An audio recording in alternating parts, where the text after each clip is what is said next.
Are we on mute? Can anyone hear us? Andy?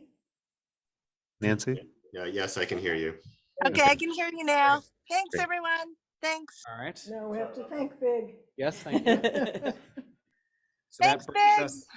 us to superintendent's reports. All right, good evening, everyone. We're going to share a brief superintendent's update with you and then get to our featured item, our spotlight on excellence. So we want to share a few community highlights, some updates from my school visits and events, as well as our spotlight on excellence tonight. Over the next few weeks, the PSB Offices of English Language Education, Equity, and Student Services are teaming up to offer virtual webinars called Culturally Responsive Understanding and Approaches to Supporting Asian American Pacific Islander Youth Around Mental Health Concerns. These sessions will help caregivers and educators create a sense of belonging with other students inside and outside classrooms. The next webinar is this week, April 12th at 7 p.m. Live translations will be provided in Chinese, Japanese, and Korean. Webinars are also scheduled for April 26th at 3:30 and May 17th at 7 p.m. And this is, again, the Building Belonging Series 2.0. Report cards for term 3, grade 6 through 8, and quarter 3 for 9th through 12th graders will be published Friday, April 14th. All families will receive a notification by email once your student's report card has been published on the Aspen portal. Families may also log into Aspen and access these reports digitally in the published reports section. If you have any questions logging in to the portal, please contact the data team at datateam, one word, at psbma.org. We've been busy since our last meeting. There have been a few items. It was my pleasure to join school committee member Dr. Ehrenberg at the Coolidge Corner Theater Sunday, April 2nd, for a showing of the film A Right to Read. Dr. Ehrenberg then moderated a discussion after the film. Monday, April 3rd, we held our senior staff meeting at Lincoln School, and this was an opportunity for Principal Denizio to engage with the senior staff about specific items that he'd like to engage the team with. Then we hosted our third strategic plan community planning team meeting, April 5th. We're looking forward to a community-wide meeting for the strategic plan Wednesday, April 26th from 6 to 8 p.m. at the high school at 22 Tappan Street, to which parents, guardians, educators, students, and committee members are invited. April 6th, I participated in the Massachusetts Association of School Superintendents Executive Committee. And for those that are not aware, I have been elected to a 3-year term to sit on the executive committee of the Superintendents Association. So I don't know if that's good or bad, but I'm in it. Condolences / congratulations. But it is a great opportunity to participate with other colleagues around the state for important issues that are facing education in the state. And we had at this past meeting, Commissioner Riley and his team were there talking about some upcoming events and initiatives. And Stephen, this will resonate with you, certainly talking about the science of reading and the movement that's coming forward with that. So lots on the horizon with that body of work. Brookline Metco hosted Family Fun Day Saturday, April 8th at Boston Bowl. I had an opportunity to stop by there as well and visit with students and families. So it was great to see so many of our students out enjoying the weekend. And we look forward to presenting. I'm not sure whose screen I'm seeing now. What is that? There's something wrong. It is not mine. Is it Big in there? Who? There is we he go. Going? Okay, it's gone. Yeah. We look forward to presenting the PSB FY24 budget request to advisory committee Tuesday, April 18th. So recently completed visits, 3:31, I was at BHS for the full day. And what I'm finding in my spring meetings is my calendar gets filled up with meetings, so I'm not out and about as much as I'd like to be in the school. So I'm going to make sure I course correct on that. But there are just some meetings that pop up that impact that. I shared with the meeting at Lincoln, I have Runkle Wednesday, and then I'll be at FRR for most of the day Thursday. And with that, we are going to turn our attention to the Spotlight on Excellence, the Heath School, the Peer Empowerment Program. Tonight, we shine the spotlight on excellence on Heath School, specifically the work being led by the School Culture and Climate Committee. The Culture and Climate Committee created a new initiative at Heath called the Peer Empowerment Program, or PEP. Twice a month, partnered classrooms across the school meet. For example, a 7th grade class might be partnered with a 2nd grade class might be partnered with a 7th grade class. These pairings remain constant throughout the year and provide a terrific opportunity for students to develop a sense of school belonging and strengthen the feeling of community for all. The Heath School Culture and Climate Committee has led the work to design the learning opportunities and bonding activities for the PEP program so that students are engaged, thinking, participating, and supporting one another. We are fortunate to have with us this evening several members of the Heath School team, and I will now turn the microphone over to Heath School Principal, Dr. Asa Sevelius. Dr. Sevelius. Hi, nice to see you all. It's good to be here. I'm not going to speak for long because I'm going to give it over directly to our School Culture and Climate Committee, our amazing team. I will say that when they brought the idea of PEP to me this time last year, it really was all we need is a block in the school week when everybody is available to do the same exact thing. And when I heard that, I thought, oh my God, it's already hard enough to build a school schedule. How are we going to retool the schedule so that we can do this one thing consistently? And once you realize that you're scheduling for things that are really important, and this is really important, this is one of the first things we think about right now as we start our scheduling process for next year as well, because it's really valuable and it's worth thinking about these things as we start to build out what we want to do in our school and how to make time for it. So I will say that this wild initiative that they brought with this simple ask of rearranging the whole school schedule has really paid off, and I'll leave it to them to go further. All right, thank you for that, Dr. Sevelius. So PEP, our Peer Empowerment Program, is an initiative that we started last year through the School Culture Climate Committee, and really it took off this year. A little bit of background: our School Culture Climate Committee is made up of various staff members, and I have the pleasure of working with Jen Baum, who's our occupational therapist, Allison Kerr, who's present here today, who's our 6th through 8th French teacher, Karen Sasha, who's our 2nd grade teacher, who's also present with us, and Elise Terry, also here, who's our 6th and 7th grade social studies teacher.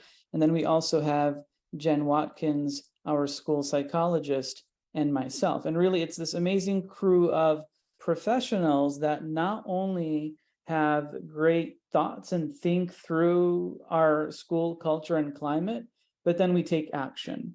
And in the past, some of that action has been in reviewing our school improvement plan, really looking at staff morale and coming up with creative ways to boost that. We listened to student panels during COVID. Almost, I think, 50 or 60 students joined virtually from grades 3 to 8, and we were able to, in small groups, hear about their experience. And of course, we look at the panorama data that our students take. And based on that kind of work, we've really, taken our culture and really improved it and fine-tuned it. At last, we were looking at kind of panorama data and school belonging and what our students said about how they feel as valued members of our school community. And it was tough to see the data. When we first started thinking about PEP, we were right at 57%, and this is school belonging was quite low relative to what we thought. And as a result of that, this team really thought about an initiative that can be whole school, connect kids and really ultimately help improve this one metric. And the theory of action, I would say, is if we can improve school belonging for our students, they're going to feel better about being at school, and in turn, academics really take off as well. So I want to show you a little video of that first meeting that we had for PEP. So Michael, come along there. Switch our tables in a little bit. Switch our desks in a little bit. Some people can come here. We need a few more people here. Come on over, come on over, come on over. We got this, we got this, we got this. Fifth graders are going to, for the first time, fifth graders are going to rotate. Introduce yourselves. In 3, in 2, and 1.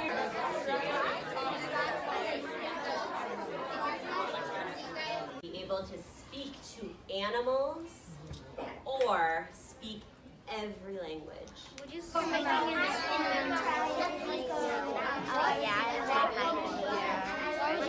Next question. 1R5W. Would you rather have chocolate ice cream by Mr. Stein, vanilla ice cream by the board? Would you rather have chocolate ice cream? Would you rather time travel to the past, so go back in time, or time travel to the future?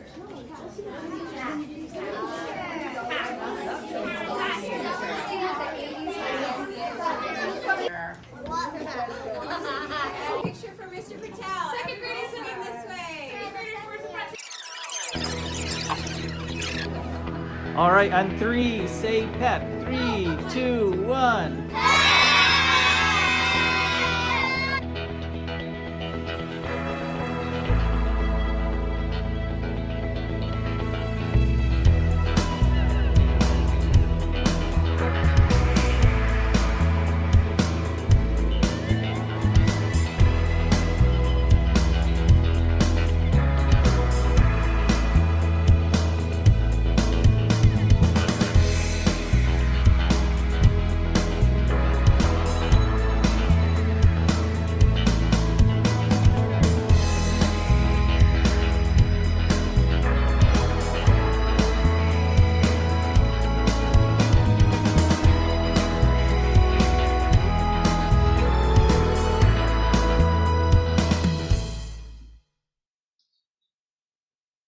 All right, I'm going to turn it over to Ms. Sashwa to explain a little bit more about what PEP is.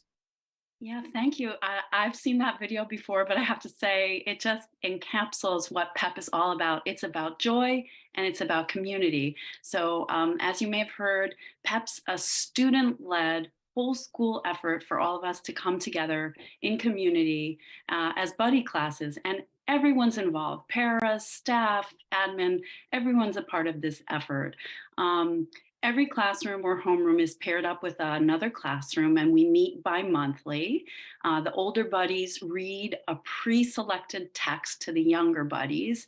And the idea is we're really wanting to foster peer-to-peer connections, student empowerment, and opportunities for the older students to really show leadership and build that sense of community. So PEP is an opportunity for all the students and the staff to engage with these beautiful, compelling books that we've pre-selected as the School Culture and Climate Committee. And these books explore important character traits and values. For example, this month we'll be thinking a lot about empathy. And these books will also highlight various history or heritage months and promote understanding and discussion of topics such as gender, race, ethnicity, language, culture, and more. This month in April, we'll also be talking about, for example, autism awareness. So PEP is this amazing program, and it really, as you've seen in the video, something that the school has come together to build community. So as Karen mentioned, before we could choose the books that we wanted our buddy pairs to read, we needed to know why we were picking certain books. And so that led us to take a deep dive into the Brookline school calendar. so that we could learn about the celebrations of history and heritage that already exist. And we also did some brainstorming to figure out what were certain traits that we thought would be useful to highlight as being really valuable for our community at different points in the year. So early in the year, for example, we wanted to highlight curiosity because we wanted to emphasize that it's great to be curious about new classes, students we don't know.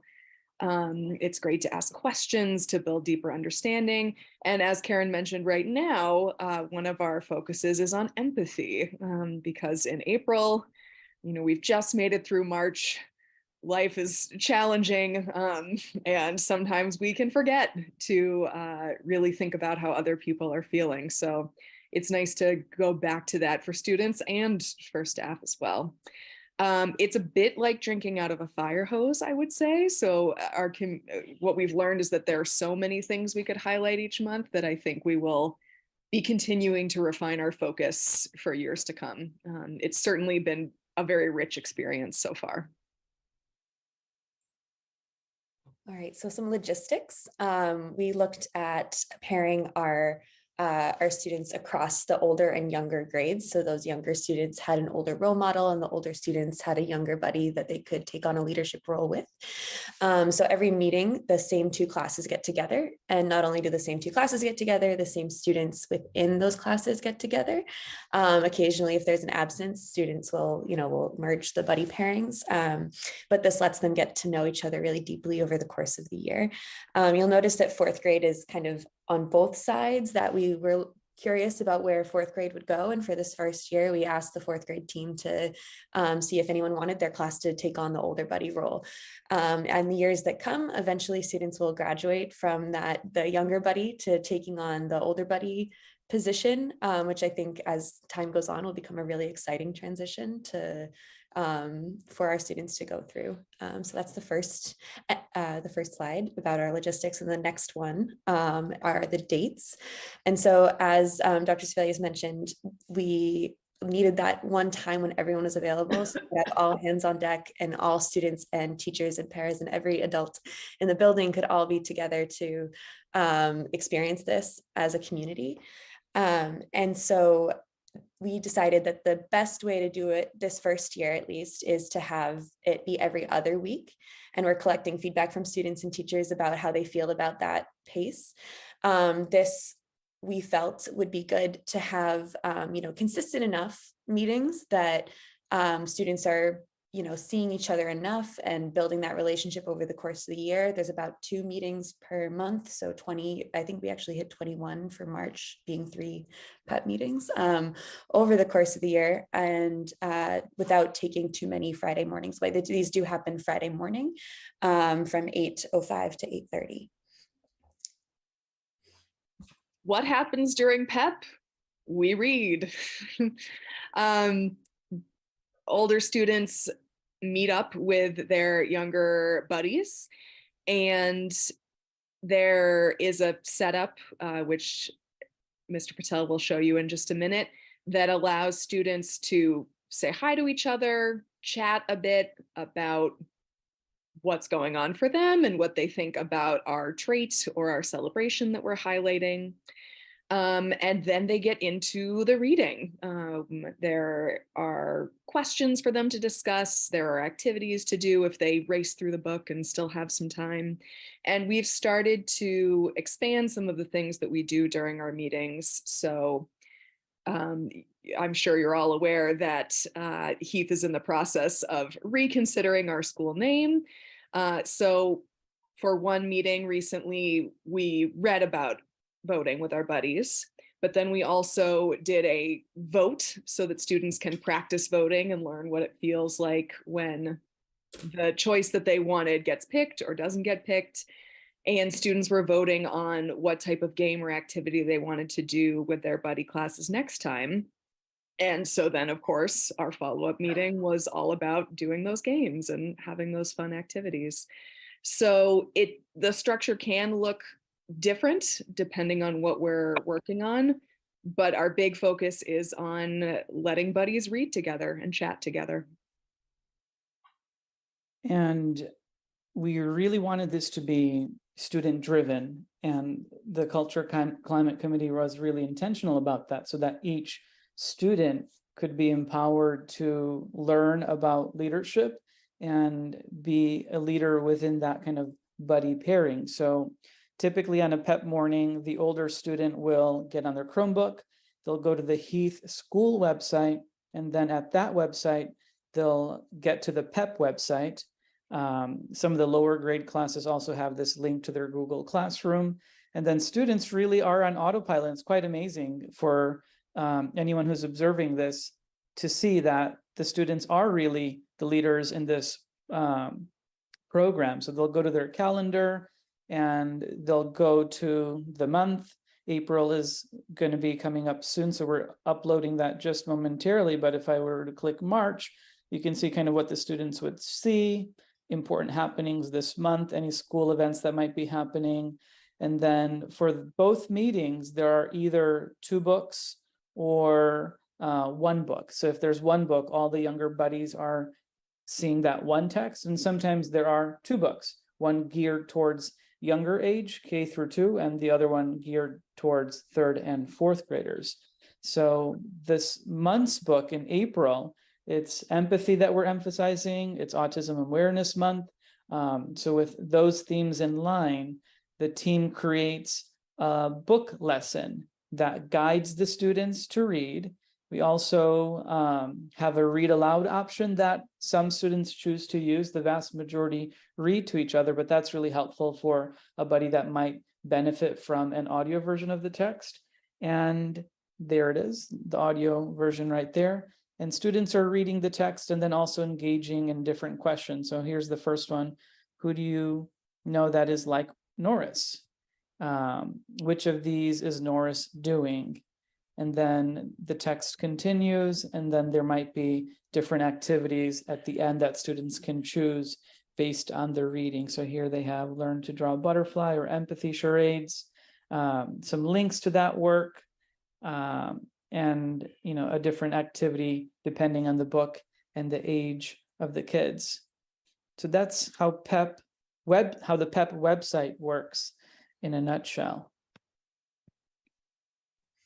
Yeah, so just kind of to pull it all together, we were looking at school belonging, connecting our older students with their younger students. We are looking to uplift character traits and also certain other happenings around the school over the course of the year. And the leadership piece is really key. And so in the video you saw earlier, we saw actually the very first meeting of PEP when all of the classes were brought together, and it was our inauguration of this initiative. And so that particular day was really teacher-led, and then that helped us launch the program from there. So in that first meeting, there was a lot of play, there was a lot of getting to know one another, there's introductions, what is PEP, how is this going to work? And then at our first September staff meeting, buddy teachers met and discussed their classes as they were getting to know them and thought really carefully about who might be the best fit buddy for the different people, the different kids in the different grades. And then the second PEP meeting is where our older buddies and younger buddies were officially paired together with the person that they would be with for the rest of the year.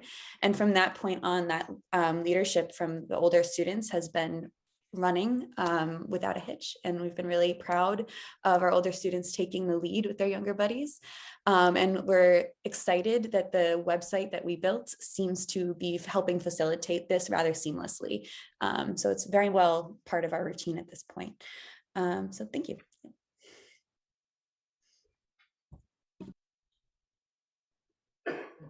Yeah, so you've heard it from us, right? We're all big fans of PEP.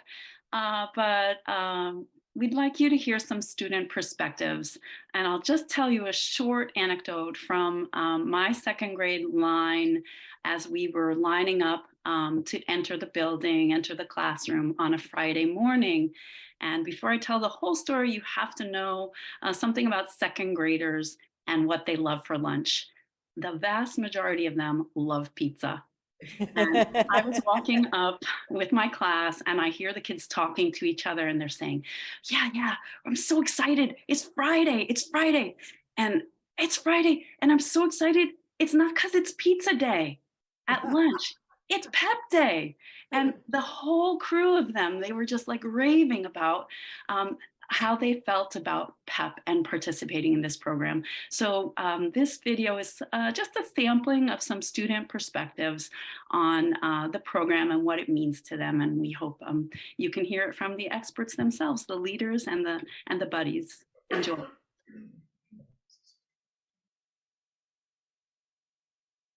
I think PEP's really great because there's always like somebody who's older and like who can help stand up for you, and it's also nice to know somebody who's a little older than you and not just knowing everybody in your grade, and it just helps you know more people. What I really like about PEP is that when you're with an older person, you feel like you really want to be like them. So when you're doing PEP, you have the chance to be like the person you want to be like. I think it's fun having a buddy that's older than you because it's nice having a buddy that's older than you because they can stand up for you. I like PEP because it connects us with the younger students in the school, and also the books, since we don't, as middle schoolers, get to read a lot of picture books, it allows us to kind of be a kid again. Having a buddy is fun because it's cool to have a bigger buddy with you, and the books are cool and they're also kind and funny. I love PEP because I get to spend time with my amazing buddy and read books, have fun, and talk about our opinions on the book.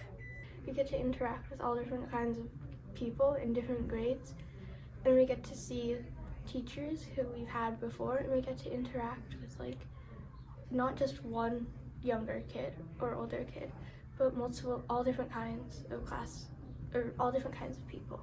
I think it's so fun that we get to meet new people and talk with our buddies and read these awesome books that are teaching us fantastic things. And I really hope that we continue PEP. So that's PEP. I mean, it is a wonderful initiative that's student driven. Teachers have worked really hard to make this possible. But we invite you to come and see for yourself every Friday or every other Friday when this is happening in action. You really do get to see the school come to life right that early morning at 8 o'clock. And that excitement that Karen was sharing, I'm witness to it in different classrooms as well. Our next steps are to really build out this program for the next few years. Our goal is that each younger grade buddy would be able to see, 4 ideally different texts in kindergarten, first, second, and third grade, and fourth grade as well. So we're working on building that out so that this becomes kind of a consistent and long-standing tradition at Heath School. It always existed in smaller pockets. Now we've been very intentional about building it out for the whole school, and there have been a lot of positive impacts. So we appreciate getting to share a little bit of that with you all today. So thank you.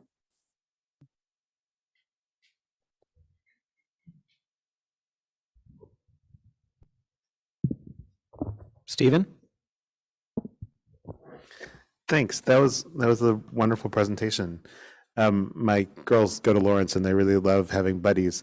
I just have a couple of questions. Are the classes paired and the students within the classes paired as well? So do they keep one-to-one buddies throughout the PEP program, or do they rotate who they're paired with within the classes? They keep the same classroom and the same buddy for the entirety of the program so that they develop these solid relationships. Okay, so it's really a buddy. They get so it's one-to-one as well as one-to-one classrooms. Okay, and are they all reading the same book at the same time? And it's all on the Chromebook. That's right. Okay, thanks a lot. Helen? Thank you. And thank you to the teachers. Kudos to you for putting together, thinking about the problem and putting together something that's educational, that gets to the point of what it is you're trying to accomplish. It's truly, I'm really impressed, and I plan to come and see it. Thank you. Mariah? Thanks, and thanks for the presentation. I had a question. It's, if I recall correctly, each session they start by reading the the book or books, and then they go to a facilitated discussion or a discussion of the sort of key points of the book afterwards. Is that led by the older student, or is that a group project led by the educators? And if it's by the kid, by the older student, do they get any sort of like prep to facilitate that conversation, or how does that happen? Yeah, so it is facilitated by the older students. So over the course of the PEP period, it'll go from reading to really bubbling conversation with the older and younger buddies. There are also some questions that are embedded as the book goes along to sort of stop and pause and think and reflect about the topic. At the beginning of the year, the questions were just kind of about curiosity, and the older students had a moment before they went to the class to kind of look through the slides if they wanted to. I would say that as the year has gone on and we've started talking about larger topics, and in particular, as we introduced Black History Month and Women's History Month, we were really thoughtful about how to make sure that the older buddies had a good idea of how to facilitate. And so a lot of teachers work together to have slides that the buddy teachers who are facilitating PEP could sort of set the tone for the day and share information to the whole group before they broke off into smaller groups. So I think that's part of how we helped the older buddies feel comfortable facilitating. The other thing is that there are multiple teachers in every classroom. So as the PEP period goes on, if any students have a need for adult support or have a question, there are a lot of teachers on hand who can answer those questions. Elise and Karen, did you want to add anything? I think you said it very well. I would add that one of our goals for future years is to expand the training that older students get. This year they got a crash course in what does it mean to be a mentor of a younger student, and what do you do if different tricky situations come up. One thing that we are hoping to add for next year and going forward is some additional training so that all students feel comfortable when they go through these discussions with their buddies. I think what we're seeing this year is everyone is giving it a really good faith try, and more often than not, it's going really well. And we are looking forward to building on that as we go forward. Thank you. Suzanne?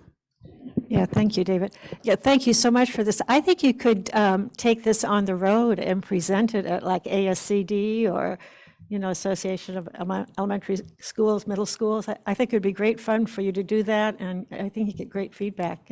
It's a fabulous program. Thank you. I had a couple of questions. Do you think you'll do looping next year so that they'll stay even with the same buddies a second year, or do you expect that you'll completely change the classrooms will stay the same, but the kids will change? I guess that's the other way to do it. Do you know what you'll do next year? Well, I think we're really going to say the way classes shuffle, it's impossible to keep all the kids right together. That would be an unsolvable puzzle, perhaps. Karen? Yeah, definitely. And also, I know we're planning on having sort of an end of the year feedback survey to give to the staff so that we can hear from them, because certainly as classroom teachers or middle school teachers, we hear some feedback in passing, but we'd like to get the pulse, the general pulse from the school to know how are people feeling? Do they want to stick with their buddy classes, or do they want to switch things up? When we started, we thought, we'll keep these connections between the classes permanent, but we'll see what happens when we get our feedback. And I'm sure every once in a while there might be a mismatch, maybe not. So could you just talk about that for a minute? If it looks like two students really probably aren't the best match, maybe it hasn't happened. I don't know. No, it has happened. It has only happened, I think, once this year, maybe twice. Once, I think we had to have a conversation with a small group to say, okay, this isn't how we're going to behave during this time. And everybody makes mistakes and we learn and move on, but we have had to have another conversation where it was just not a great match. And the great thing about it was that kids were able to come and advocate for themselves and say, this isn't a great match for me, and I would prefer to, have a new buddy or be in a trio or something like that. So, because they're they're learning how to speak up, they were able to do that really quickly and get a result that they wanted. So I think that's what fosters this kind of momentum as well. Yeah, it's a learning opportunity all the way around. So thank you so much. If I can add also, I think it's really wonderful that we had the character traits decided early in September. And as we move forward into future years with the character traits remaining the same, but the books rotating, the hope is that this will further, teachers' ability to embed these traits that they're of course already introducing with their students, but just sort of supplement and reinforce all the great social emotional learning that's happening across the schools. And I think one of our students at Heath, one of the older students, was saying that he gets to feel like a kid again reading these picture books. I think it's really great for the middle schoolers too to reflect and think about how well they are practicing these traits and how they are being respectful during their school day, how they are being a citizen during their school day, the different traits that we've been highlighting. So. Ellen? Yeah, I have one question that just dawned on me.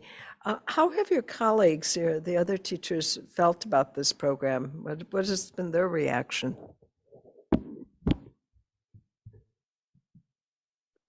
Well, I think, go ahead, Karen, you got it. I'll just say, again, we're looking forward to that end of the year survey to get a more comprehensive understanding. But in passing, I've spoken with many teachers who feel great about their arrangements and they look forward to every other Friday. And then I've heard a couple of here and there folks saying, oh, it's not maybe working out as they had expected. So it'll be really interesting to get the overall picture. Generally, I think it's pretty positive. I'll jump in and say that the design principle that the team started working with immediately was that for all the teachers who would be facilitating the PEP program in classrooms, that the design principle was no lift to very low lift, so that it's a ready to play, like plug and play type of experience for the adults. Because, this is a team that is tasked with and has decided this is the work that they want to take on for the year and into future years. But the teachers needed something they could understand and implement, and then give over the reins to the students. And I think for teachers, that's always very appreciated, especially when it's such high quality like this is. They can depend on it, it's ready, and it's very accessible for them as well as the students. One of the most hesitant and resistant teachers early on recently came to me and said, wow, this program is beyond what I expected. And that meant a lot because we did face few hurdles that the team addressed and solved. But like Karen said, in passing, teachers are generally very positive, but we look forward to hearing from not only them, but our students as well about their feedback and experience. Thank you very much. That was an excellent presentation. This sounds like a great program that a lot of our students are benefiting from. I look forward to those survey results later on. And with that, the Public Schools of Brookline Spotlight on Excellence is awarded to the Heath School Culture and Climate Committee's PEP program, PEP initiative. With gratitude and appreciation for your work creating the Peer Empowerment Program to provide Heath School students with opportunities to support one another and strengthen their sense of school belonging. Congratulations.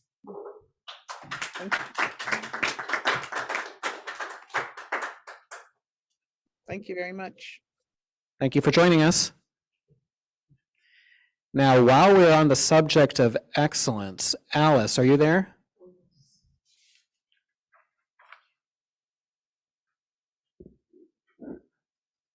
Alice is here and not expecting to be called on. Alice, you there?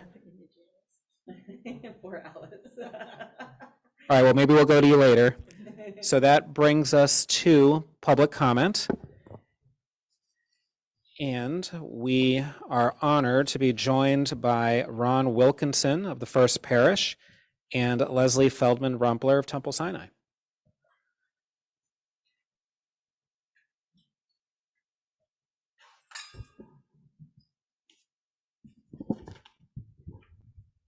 Good evening. I'm Ron Wilkinson, member of First Parish in Brookline, Unitarian Universalist. Leslie Feldman-Rumpler of Temple Sinai. We represent a newly formed interfaith coalition of members from Brookline Houses of Worship, the Brookline Interfaith Justice Coalition.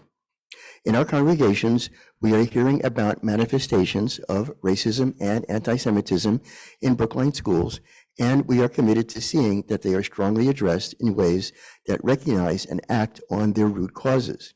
We understand that you, the school committee, share this goal, and we stand ready to support you in its achievement. Young adults and their parents and caregivers have described many experiences of both racism and anti-Semitism at the Brookline High School. Some are blatant, like hearing the N-word snarled at a student of color, or the K-word directed at a Jewish student with no attempt by bystanders to intervene or hold the tormentors accountable. Others are more subtle, but no less hurtful, like watching an administrator reflexively take the word of a white teacher over the word of an African-American student. Young people and their parents are sharing their pain with us and their despair that progress is possible. Racist and anti-Semitic behaviors have no place in Brookline schools. They erode the spirit of everyone involved, most especially our young people. We have submitted written testimony to the school committee about our concerns and measures we believe will help address them. Here tonight, we want to highlight the 3 budget requests included in that communication. Number 1, staff the Office of Equity adequately. The urgency and scope of the work required to effectively address the root causes of racism and anti-Semitism in our school community is tremendous. It requires the preparation and implementation of programs for a school community of over 7,000 students in 9 different schools. Number 2, provide locally appropriated professional development funding to meet the goals set for the Office of Equity. This means that within 4 years, all 1,250 members of the professional and support staff will have completed training and will be applying the principles of anti-discrimination teaching and counseling practice that address racism, anti-Semitism, and other forms of bias. Number 3, provide the funding and contractual flexibility required to launch a paraprofessional to teacher pipeline. The public schools of Brookline need to grow their own teaching corps by supporting their paraprofessionals of color to pursue teaching certification and begin their teaching careers here.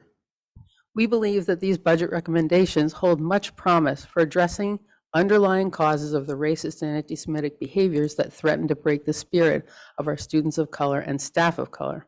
We'll be looking carefully at the details of the budget this committee adopts later this spring. We look forward to seeing meaningful steps taken to address our hopes for the public schools of Brookline. Thank you for your attention and consideration.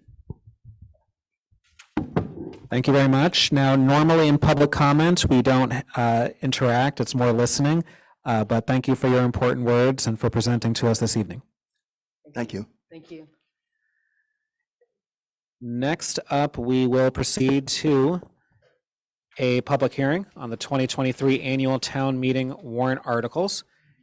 And first up is the chair of the school subcommittee of the advisory committee, who will be discussing with us warrant article 7, the annual FY24 budget appropriations article.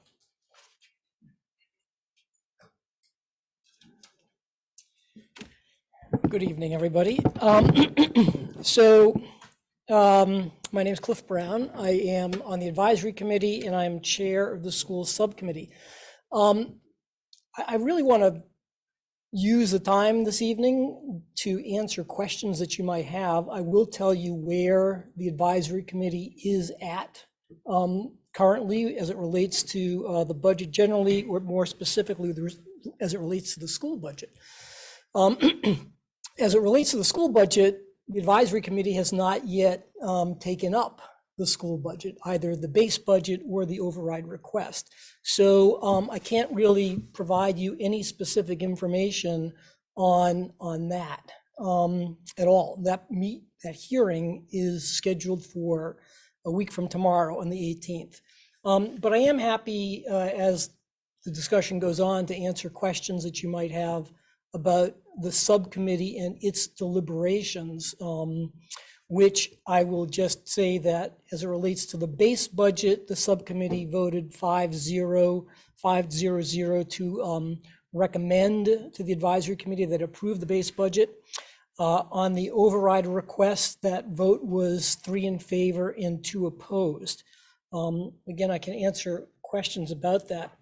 But before we actually go into any questions you might have, let me just tell you about some other things that are going on at advisory, and at least have those in the front of your mind as the next week to 10 days plays out. As you know, that both the schools and the town side of the ledgers are looking at cuts if there is no override passed.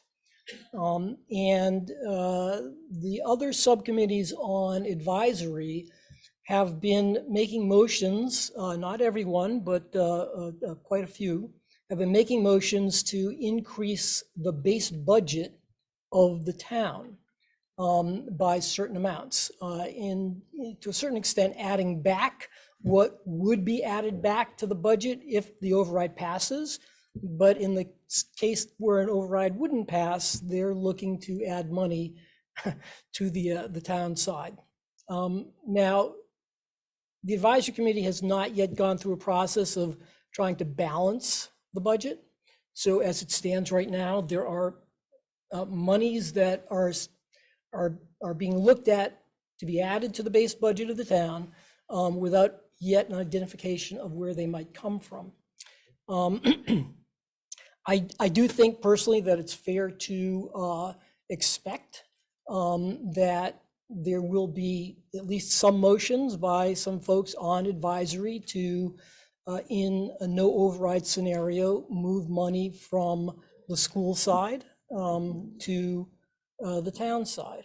I expect that this matter will, in one form or another, be touched on next week. I think that the next week's conversation is going to be a very interesting one, but that is something that everyone should be aware of. To give you a sense of the magnitude of what has happened so far,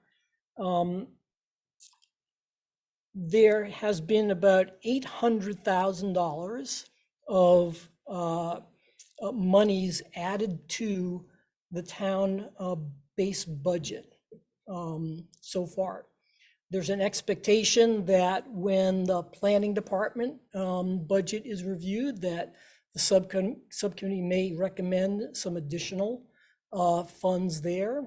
Maybe, I can't really tell you how much that might be, but 1 or 2 full-time equivalents could add another $150,000 to that sum. Of that $808,000, to the extent an override passed, there'd basically just be about a $5,000 difference. So you can see that what is really happening is something that would try to make the town more or less whole in the situation where an override didn't pass. In addition to those funds, as you may be aware, the advisory committee has not approved or is not going to recommend to town meeting that the funds for the Newberry classroom capacity rehabilitation up at Newberry College be approved. That was for $115,000, I think it was. And finally, if that's not enough, there's about $93,000 that has been taken out of the non-department unclassified budget for vocational tech. And the suggestion is going to be made that that be added, the responsibility of that be added to the school department. Now, just to be clear, without transferring those funds to PSB, right? Right. Now I'm not an expert in this particular item, but I do understand that the amount of money that is put into the non-departmental budget for VOTEC is substantially greater than what has been the experience in terms of actually having to pay, with the balance generally going to free cash at the end of the year. So it's one of those conservative budgeting items. So it's a situation where it could be a responsibility without necessarily having much of an actual impact, but that's something for you to research, talk to Melissa about as well.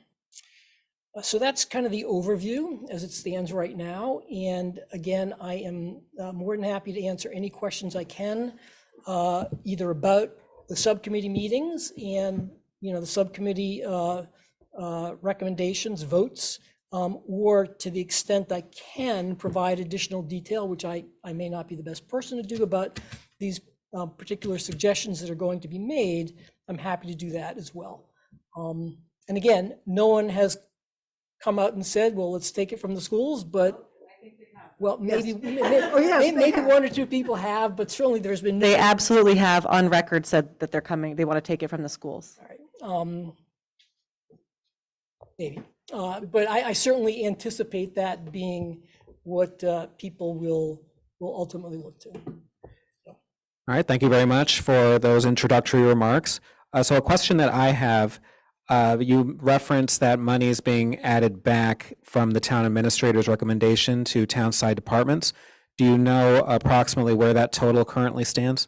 I thought I said that, 808,000 with an expectation of an additional, I don't know, we don't know what the planning department subcommittee is going to recommend, but maybe one or two FTEs, so that could be an additional 150 odd.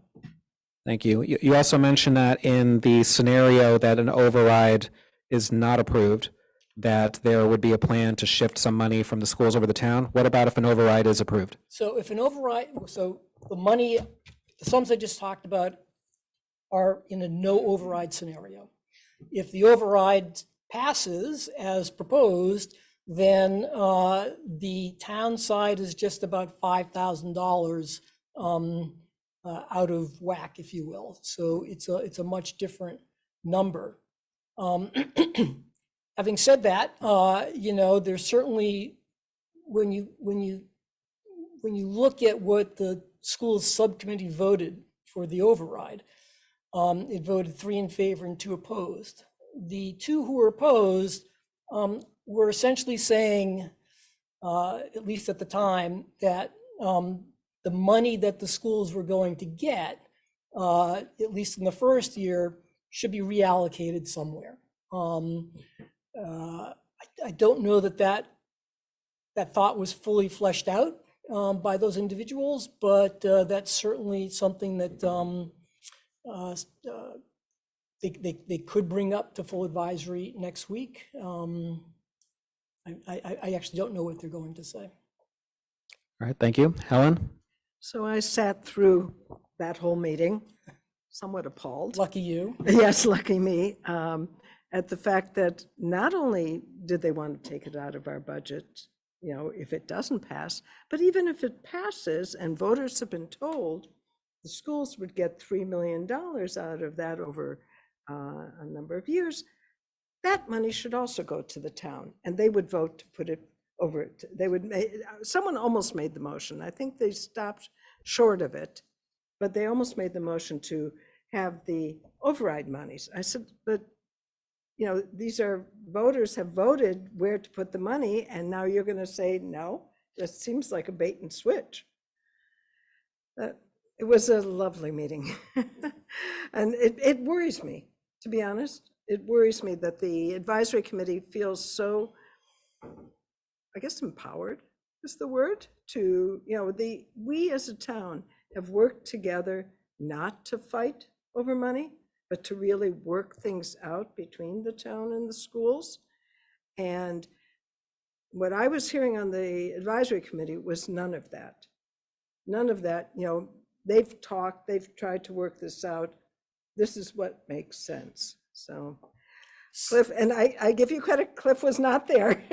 So I don't want you to feel the slings and arrows of what I'm saying. At that meeting, I was there. You were there, but you weren't. So let me just take a step back, and at least for everyone's benefit, whether or not you concur is a different issue. But state law essentially says that for towns, that the budget is produced by the town's finance committee. It's not produced by the select board. It is not produced by the town administrator. Okay, now those bodies as we have, the town administrator can propose a budget, but the budget that gets presented to town meeting is the advisory committee's budget. Bless you. And so while it is absolutely true, and that the town has for quite some time had a partnership between the town and the schools, and it is something that the town has relied on. Prior to that partnership being put in place, things were different, and the sense among some on the advisory committee is that, look, this is our budget, and if we're going to do our job, then we need to take it seriously. Cliff? Now, I can go down lots of different paths with that discussion. Cliff, I'm not sure it's the right place for it, but thank you for this. Sure. Yeah. As always, I appreciate your remarks, but I don't think it's quite right to characterize this as simple fiduciary responsibility on their part.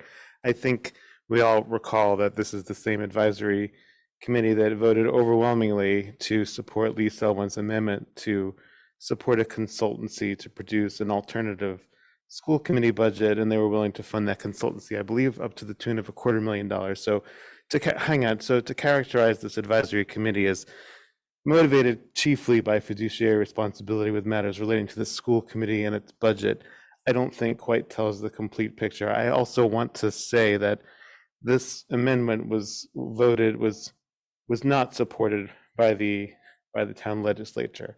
So I think we're looking at an advisory body that has a certain political orientation when it comes to education in this town. So I very much appreciate your efforts to help us understand the fuller context. And I also very much appreciate Helen's remark that it's best when we try to find common ground with the town's political and legislative bodies. And I'm looking forward to the time when we're more in sync.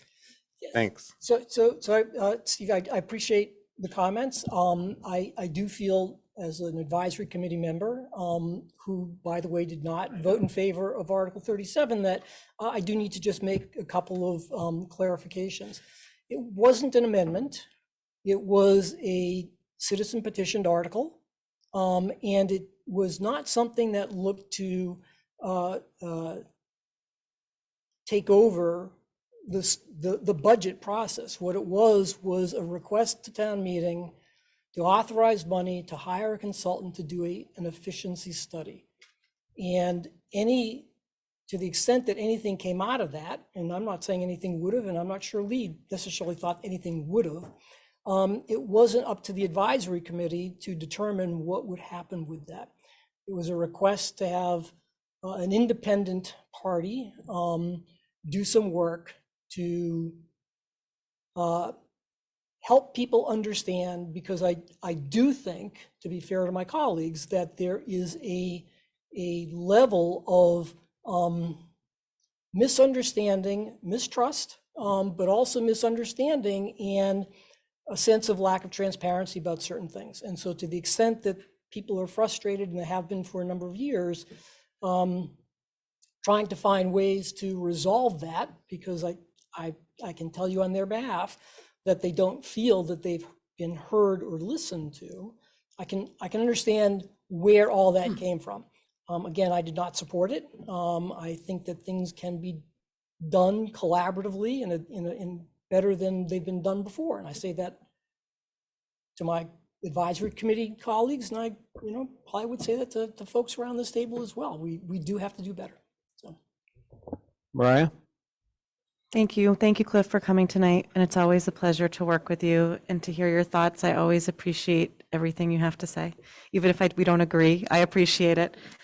I just want to highlight a couple of things. One is that you said if the override passes, there's about a $5,000 imbalance. From what I calculate based on this, it's closer to $215,000, because there's the $115,000 that was removed from the Pierce renovation budget, that if we go ahead with Pierce, we still need to be able to do the basic updates to that building if that funding doesn't come out of the CIP. at town meeting. And then there's the 93,000 in vocational tech, which also, whatever those costs are, we don't know what they are exactly. It has been historically less, but the point is that those costs would be, so there's more, it's more than just $5,000 that we're talking about. The other thing I would just highlight is that this year, we have in the PSB budget 128.5 million from the town, and that's 125.5 in the base budget with another 3 million from ARP. What we're talking about for next year, if the override doesn't pass, would be 127. So that would be a cut of $1.5 million from our current funding. But so as some people on advisory have said, they want to cut further, even to 124. So we're talking about millions and millions and millions of dollars that advisory is proposing. Now, I just want to, I have a quote here from Lee about what the point of Article 37, warrant Article 37 was, and where he went with this whole conversation. This is from a recent advisory meeting. And Lee Selwyn, who's the advisory committee member, who was the lead petitioner of Article 37, he says, I just want to remind everyone that Article 37 from last fall was directed precisely at trying to allow for a process for prioritizing between the school department and other town departments. It wasn't about hiring this. According to Lee, it was about this process. And then he says, now we're confronted with exactly this kind of issue. And then later on, he says in the conversation, we have to take the money out of the schools or out of something else, and we'll confront that when we get there. So there's what there maybe theoretically was on paper, and there's what's actually happening here. And whether or not advisory has taken a vote yet or not, I think that it's very important to say that people have made their opinions clear. The other thing I would just add is that while advisory might present the budget, town meeting is the one who votes it. And ultimately, this is up to town meeting in the same way that town meeting rejected warrant Article 37 by a 75 to 25% margin in spite of advisory voting for it. Town meeting still has all the power to do the right thing in terms of funding public education in Brookline, and that I have high hopes, and we should be focusing on making sure that town meeting understands the importance of this, even if advisory seems intent on defunding public education. That's all I have to add on that. Thank you. Go ahead, Cliff. Yeah, I would only say that the numbers that I was quoting with the $5,000 was for the operating only. So the money for, and you're right about the 93 on the VOTAC, on the other, it is coming out of the CIP. So whether or not you decided to fund that it's just two sides of the bucket. I encourage you to keep them separate because it makes sense for all other discussions. Anyone else? Helen. Well, I just want to say, I want to thank you for at least trying to help the advisory committee to understand how we have operated and how it has worked. I think it's really difficult. And just listening to the comments and where people are at, it just boggles my mind, some of the comments. Yeah, so I will say a few things about that. For those of you who've been around for quite a while, I always talk about how ironic it is that I personally am in a situation where some of the things that I have to say come off as defending the schools, just because of the background I have opposing. God forbid. Exactly. Yeah, how about that? I do think that it's really hard for people to understand and appreciate. And I still struggle because in order to truly grasp what is going on, someone needs to do what the people around this table do. And that is a lot of time to ask others to do for something that they're not elected to. But I think that there's a great opportunity next week to have a conversation or for a presentation that will educate people in a way that they have not been to date. I think over the last year, and I myself have just, recently been able to educate myself what has been going on within the public schools of Brookline in terms of having outside entities come in and evaluate what is happening with our schools. And there are some real common themes there that I find really interesting. And I don't think my colleagues have heard them. I think it's hard to hear that information unless you're sitting through a lot of presentations. I think there's a lot of real honest introspection that's probably going on and that people need to understand and to hear. And I personally think that Dr. Guillory has come in and done the entire community a service by actually, entering, listening, evaluating, and then taking some actions, the fruits of which haven't been fully borne out yet. But I personally can see all the seeds that are being planted, and I'm kind of excited for it. I think you need to be able to, get that through to other people who aren't taking the time to go and download presentations and don't have someone like Mariah to talk to all the time. Anyone who wants to talk to me can talk to me at any point. I know. You understand what I'm saying? I do. I just want to offer that people should not worry about not having good information. They can always come talk. If I can also just say, Cliff, I really appreciate that last comment. I actually fully respect people with completely different values than most of the people around this table, including people who want to defund public education. I might completely disagree, but I respect their right to hold that view. What frustrates me is people who think that there continues to be an opaque process for budgeting right now with all the work that some of the people have been committed to right now, not just the conversation, but with the publication of the budget book in particular. So when you say that it takes a lot of wading through meetings and reviewing presentations, that actually really resonates with me because that's probably true. Yeah.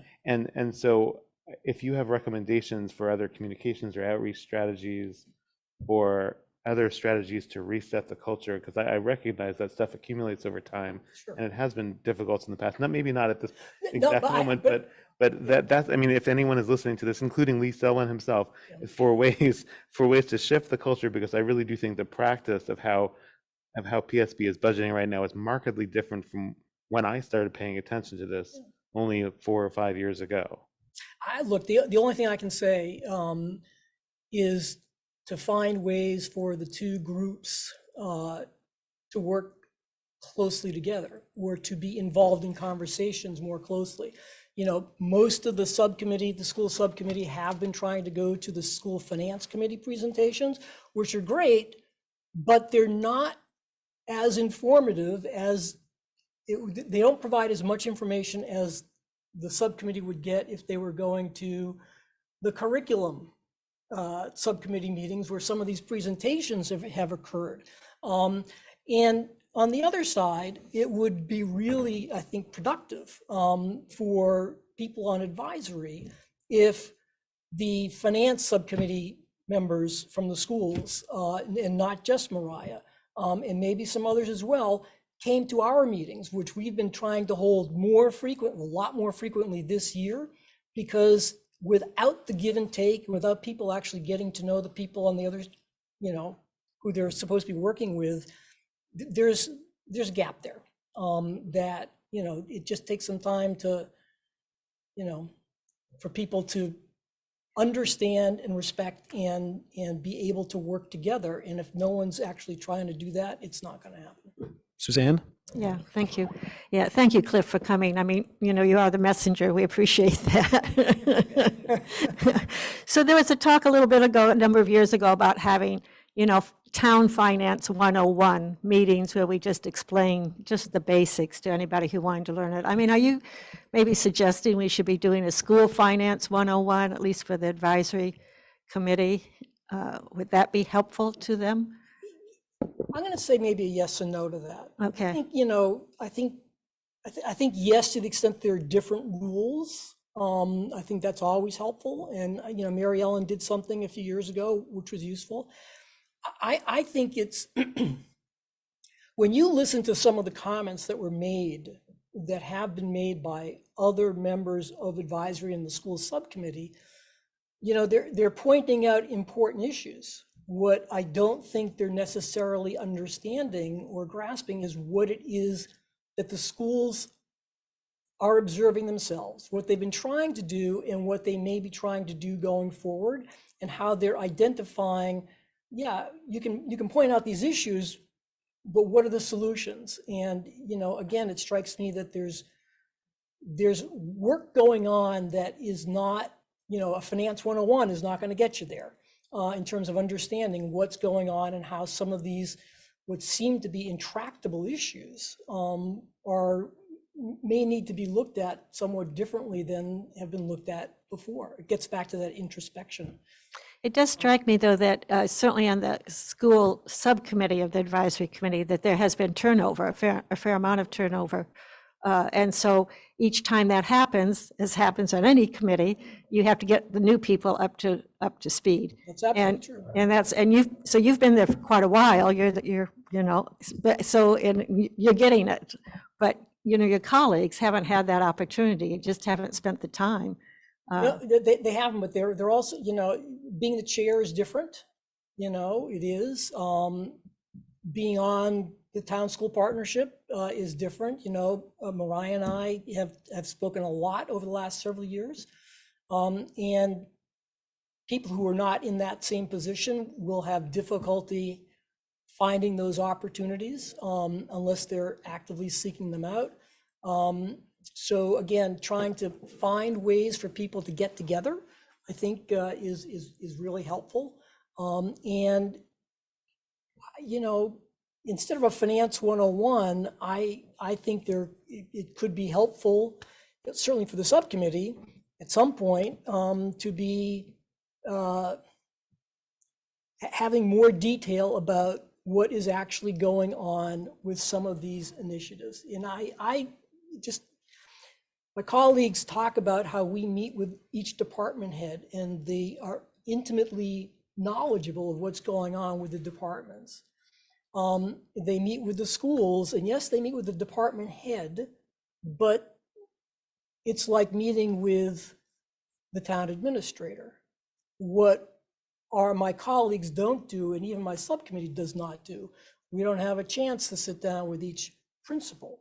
We don't have the opportunity to sit down with the head of the departments in the high school. And that would be, it were the head of special education. And maybe you don't want us to because, because of where you are, but that is the analog that other subcommittees on advisory have. They're meeting with those folks and they are able to get a more depth of knowledge than they are able to just meeting with the town administrator or the superintendent. I think that's a disconnect. Helen? So Mass General Laws says that we are the ones who determine the budget. We get the budget from the town. Right. They tell us what we have, but that we're the ones who determine. That's not to say that we couldn't invite this advisory committee to come to the schools and observe. Now, I don't know if they'd be willing or not, but to talk to each one of the principals, no, that's not what happens. No, and I'm not suggesting that. Yeah, I get it. I'm just suggesting that that's in people's head, not the people anyone's asking to do that, but they're one or two steps removed from the level of information or discourse. And that's why I think that seeing what goes on in the schools, understanding, and I hope you're in agreement, as Dr. Guillory and the rest of the committee, but I would be more than willing to take them on a tour of some of the schools so that they could experience what a day in a school is like and where the monies that they're spending are going, that we're spending. That's a question to ask people on advisory if they feel that would be helpful. I personally think that the first step comes next week, and I think there's a lot of education during vacation week.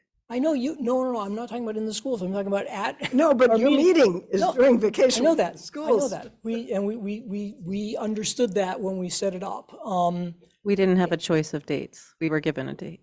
I know. Okay. I know that. and I think it's in many respects. Look, what's important next week is to have a strong presentation that finds a way to hit on some of the issues that have been raised, and provides the information that I think is there, that people just are not aware of because, again, they just have not had the opportunity or taken the time, I'm gonna say the opportunity, to actually get educated to the level that they should, to have more faith in what's going on. Laura? Thank you, David. I think it's lovely to offer opportunities to see schools, but I also think there are many opportunities for members of advisory to educate themselves that they don't take advantage of now. You mentioned school subcommittee is coming to finance subcommittee, and for the most part, that's true, and it's wonderful. But I have never seen, for example, advisory committee member Lee Selwyn at any one of those meetings when he complains about financial information, nor have I ever seen any of the other people there. And to Cliff's point, I mean, there is a huge amount of information that's presented at, for example, curriculum about the external evaluators, which we're calling program reviews, but are essentially external evaluations of PSP programs. If advisory can't even go to finance, I doubt they're going to be able to go to curriculum. I just think that, like, at a certain level, there's a disconnect between wanting to have control over something but not wanting to put in the work to actually understand how it works. And I don't see an easy way to reconcile that, and I don't think it gets solved with a school tour, unfortunately. Or with talking to principals, unfortunately. Yeah, you may be very right, but on the other hand, I'm not sure what other methods, if somebody doesn't want to be confused with what's going on, then they're gonna. Again, I was not suggesting that people should be talking to principals at all. I was trying to draw the analog. Sure. You know. Well, but the I don't think difference that- I is don't that think on that the would be town productive. side, there's a huge, they get to hear from every single person on the things that they didn't get in their budget. And in the schools, that's handled at a higher level. You draw the parallel very well. Dr. Guillory has already made those decisions in the back end of this. And so, no, there isn't the parade of, I wish I had X, for better or for worse. They seem to think that that's a flaw instead of a feature, but I'm not sure that that's the And case. this year's been a little bit different on the town side in terms of that information. So, All right, well, thank you very much for coming. Yep. I do want to bring us back to the technical reason that we are discussing Article 7 today, which is that it is our tradition as a school committee, and other bodies do this as well, to vote on whether we are going to take a position on a given warrant article, and if so, whether we will issue a statement on it. And there are three options for that. We can, of course, endorse a warrant article, oppose a warrant article. We can be neutral on one and make a statement just because we feel like it. I think at this time, personally, it would be premature for us to vote on Article 7. There's still a lot in motion. There's going to be a big meeting next week. So I would suggest that we hold off a little bit on Article 7. Furthermore, generally we don't vote on issuing a statement on a warrant article on the first night that we discuss it, because there might be some additional public comments that comes in, some emails that come in, et cetera. Do others feel differently? All right, so that now brings us to a discussion of warrant article 20 to amend the menstrual product access bylaw. And we are joined by a former school committee chair, Rebecca Stone, with the Brookline Commission for Women. Now that you're all in a great mood, so many thoughts that I'm not going to share with you about that previous conversation. Hi, I'm Rebecca Stone. I am a former member of this august body and currently a town meeting member from Precinct 3, also a member of the Brookline Commission for Women. And I am here as principal, as lead petitioner, but on behalf of the Brookline Commission for Women, which is the lead petitioner on warrant article 20. We also have several other petitioners, including Val Frias, who, oh look, hi Val. Anyway, I want to thank you for your interest in this article and just have a few things to share with you about it, and then happy to answer questions.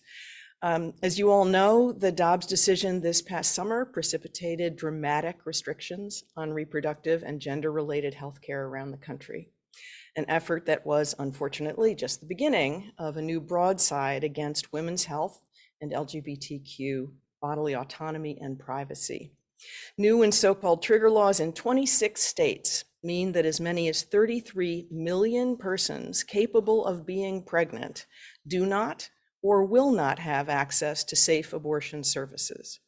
Many of the states restricting abortion have also passed laws banning or restricting gender-affirming care or even discussion of homosexuality in the schools.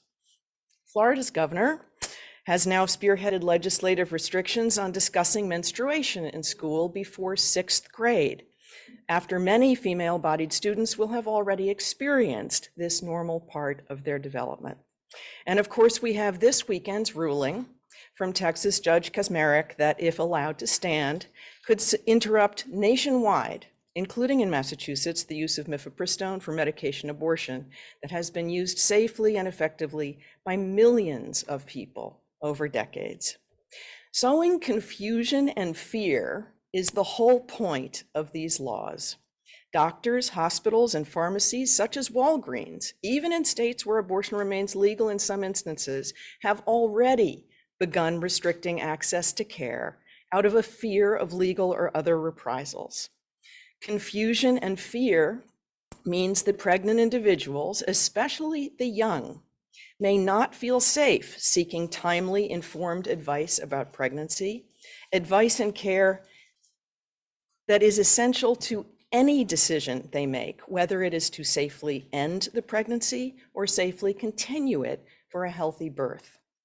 Countering that confusion with clarity in our local laws, clarity of intent, of action, and of consequence is what this warrant article is about. Why do we want to do this at the local level?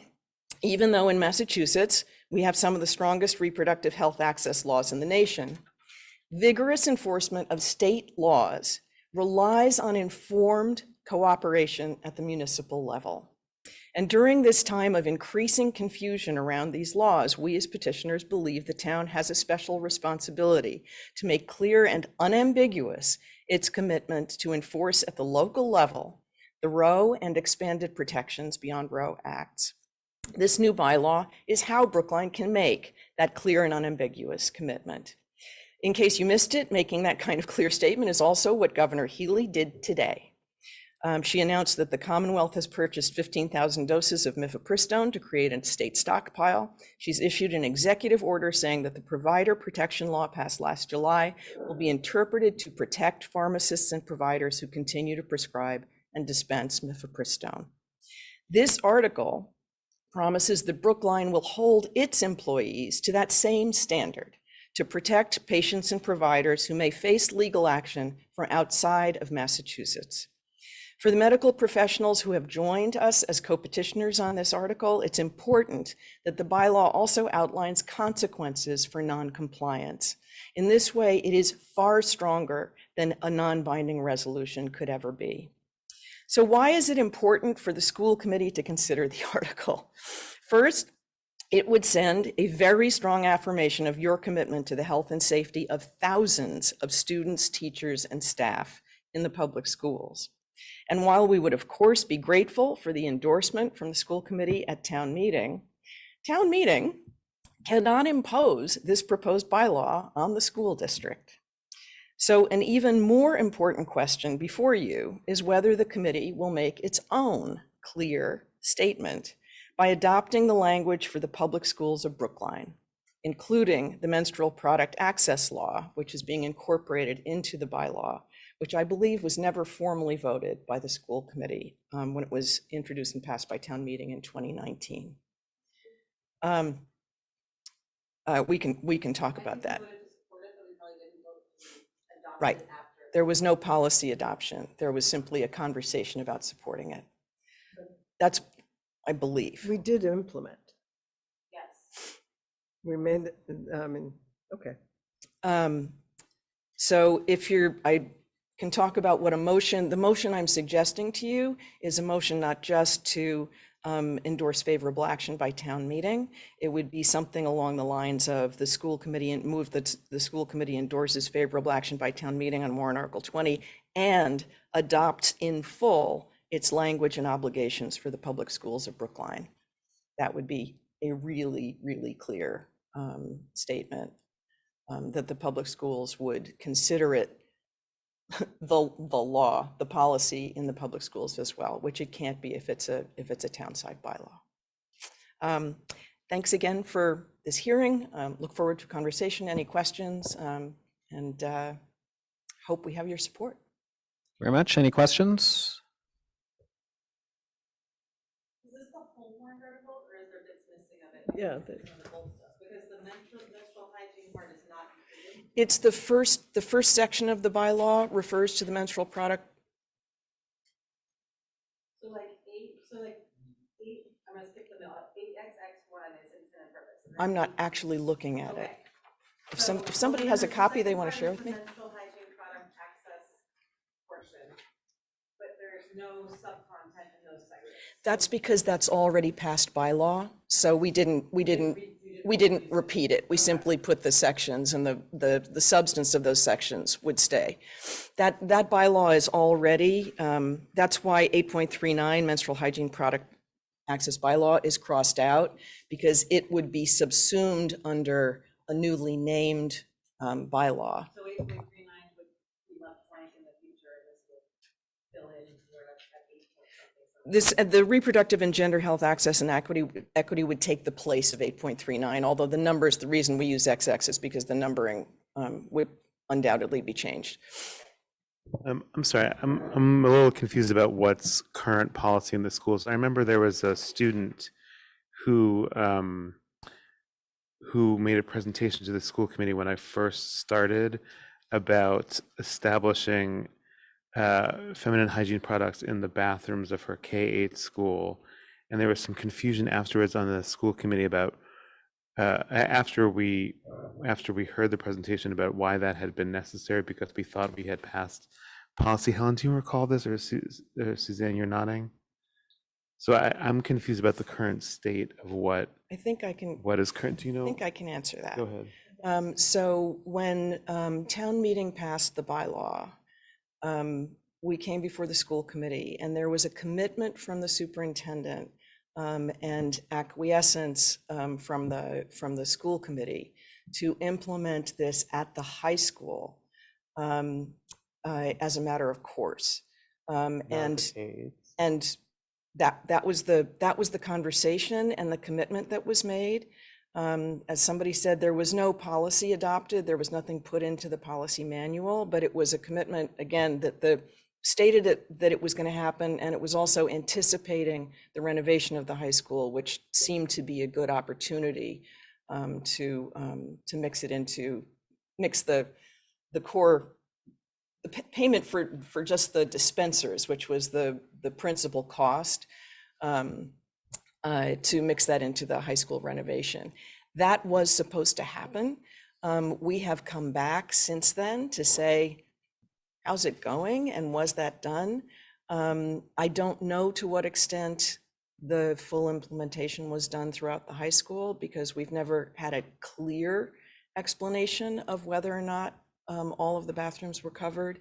But I do know that it was put off, and then of course we had COVID and all of those things, but it was the decision about how to handle the elementary schools was put off because it was a more complicated question. Most of the other laws that have been passed about public schools talk about grades 6 through 12.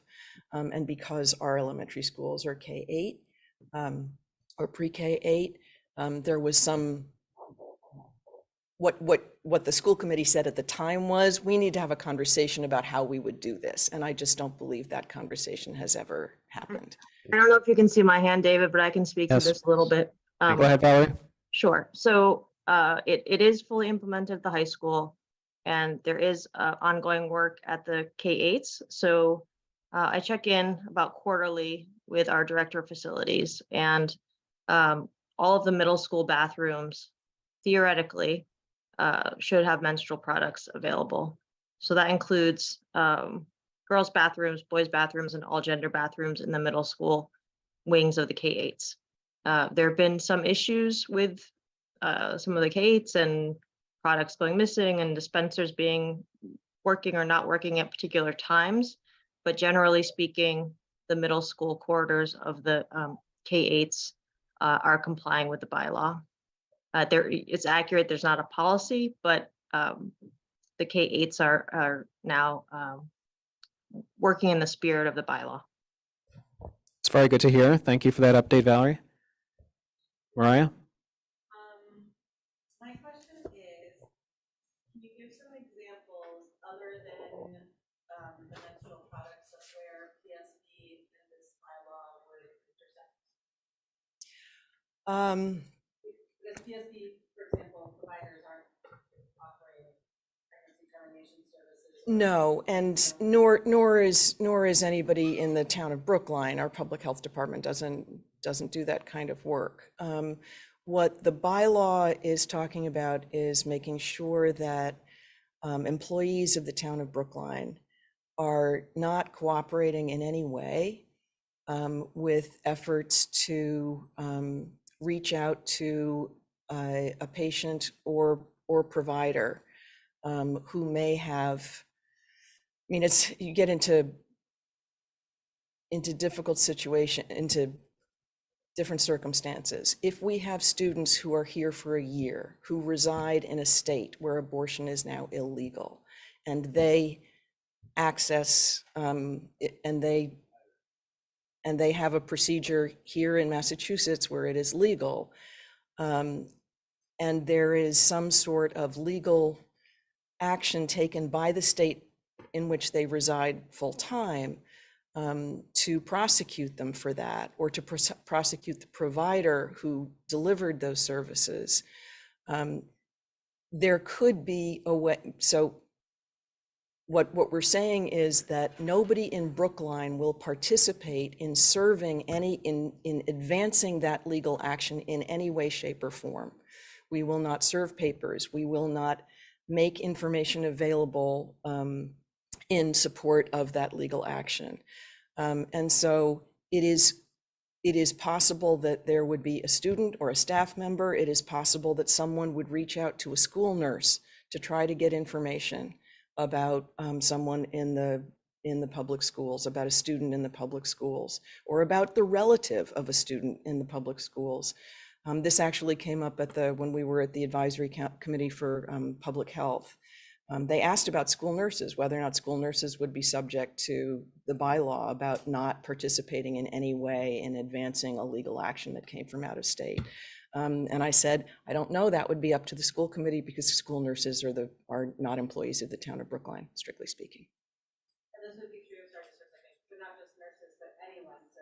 Anyone. Any sort of, it's not just like healthcare in the strictest No. healthcare definition. It's No, healthcare, it would be counselors, right, specialist, right, staff member. right. And it's very easy to imagine in the current environment, it's very easy to imagine efforts being made to contact people who know someone who may have received an abortion in Massachusetts, right? To make those connections, to try to harass, which is why it's referred to as harassing litigation. But this is also just not related to abortion, this is any sort of gender affirming care. This is also about gender affirming care, exactly. That's exactly right. Helen, go ahead. But doesn't HERPA prevent us from talking to Right. anybody? This is not about medical records. This is. Well, but this is sort of the same. It has to do with private student information. No? Yeah, but the kind of thing that somebody might reach out for is not necessarily about their medical information. It may be about who did they talk to. It may be, if they talk to, there are all sorts of things that wouldn't necessarily come under HIPAA. And all I'm saying is I can't come up with the scenario. All I know Yeah, no, is no, that I get that. we're dealing in an environment where people don't know where the guardrails are. People don't know where the boundaries are. And all of the laws that are being passed right now are designed to really build on that sense of, I don't know what I'm allowed to do or what not to do. And so in a way, this bylaw is actually providing clarity for our employees. It's saying, But that's what I'm trying to say. here are the guardrails, For right? school employees, and correct me if I'm wrong, Dr. Gilroy, I don't think we give out information about any student to anybody except maybe a parent. Is that correct? I mean, I agree with what you're saying. Right. I'm not trying to argue it, but I think that we're already at that point. But let's see. Can I give an example that, and Rebecca, tell me if this one doesn't work? Well, I think Dr. Guillory was going to say something, though. I was going to give one about the bylaw, but go ahead, Dr. Guillory. No, I was going to respond to the question in terms of, I think what Ms. Stone is getting at is that there are many times that there are other agencies that our students are engaged with as such. And so there are, the private aspects of that. But if it's not in that protected class of information, she's talking about, well, did you talk to said individual? Did you give them a pamphlet on this type of thing? So it's on the fringes is the way that I'm interpreting and hearing this. So it's not necessarily their protected information, but it's on the fringes of such. All right, go ahead, Valerie, and then Stephen. I mean, I think Dr. Guillory talked about it, right? So say a student goes to a school adjustment counselor and, somebody's trying to figure out whether that student talked to a nurse or, again, it's not necessarily, as Dr. Guillory said, it's on the fringes of what's considered private under FERPA. It's a bit of phishing, but it's phishing in someone's personal life, whether it's a student or a staff member. The other thing to say about this sort of creating a set of links to someone is that the staff member, the school nurse, could also be the subject of harassing litigation from out of state if someone can establish this chain of connection. And we can protect them as long as they're here. But if they then travel to the state for any reason that has issued this legal order, they can be prosecuted in that state. They can be jailed, arrested and jailed in that state. This came up as we were discussing the bylaw, the fact that we can't protect people who go out of state, and providers were very clear with us that one of the things that doctors have to do to get relicensed, which is a requirement of their profession, is to take board exams. Those board exams are only offered in person, and they are only offered in Texas right now. Which means that to get recertified, someone who is providing abortion services legally in Massachusetts has to travel to Texas to take a licensing exam. And if there is a warrant for their arrest, we cannot prevent that from happening. So this is something that we've talked with many providers about now. There is nothing we can do. This is up to the medical profession itself to fix, but it's that kind of thing that what we're trying to do is to make sure that even those lines of connection cannot be made to anybody in Brookline. Mariah? Thank you. And I had a little bit of a different example, Helen, which I think might be even more illustrative, which is imagine, a student has a procedure and another student is like under suspicion of having taken them somewhere. And so, so-and-so might say to an educator, oh, are those do those two kids know each other? That's not necessarily protected information, right? It can be very tenuous, and all of a sudden there's this link that connects them in a way that they can be prosecuted for abetting some sort of crime, according to these other things. The question I had, Rebecca, was, and this is sort of in here, but maybe not, to what extent our information systems are being you're already saying no. So there because I guess my concern is you hear about apps, like for example, there's apps that are tracking our keystrokes and whatever else, but even the I don't know how the nurses or on public health track the data of the people that they are supporting, and are any of our providers, our information services providers. I see something about contractors here, but are information services providers being asked before we sign contracts with them going forward to affirm that they will not be providing the same level of, you will not provide this data, et cetera?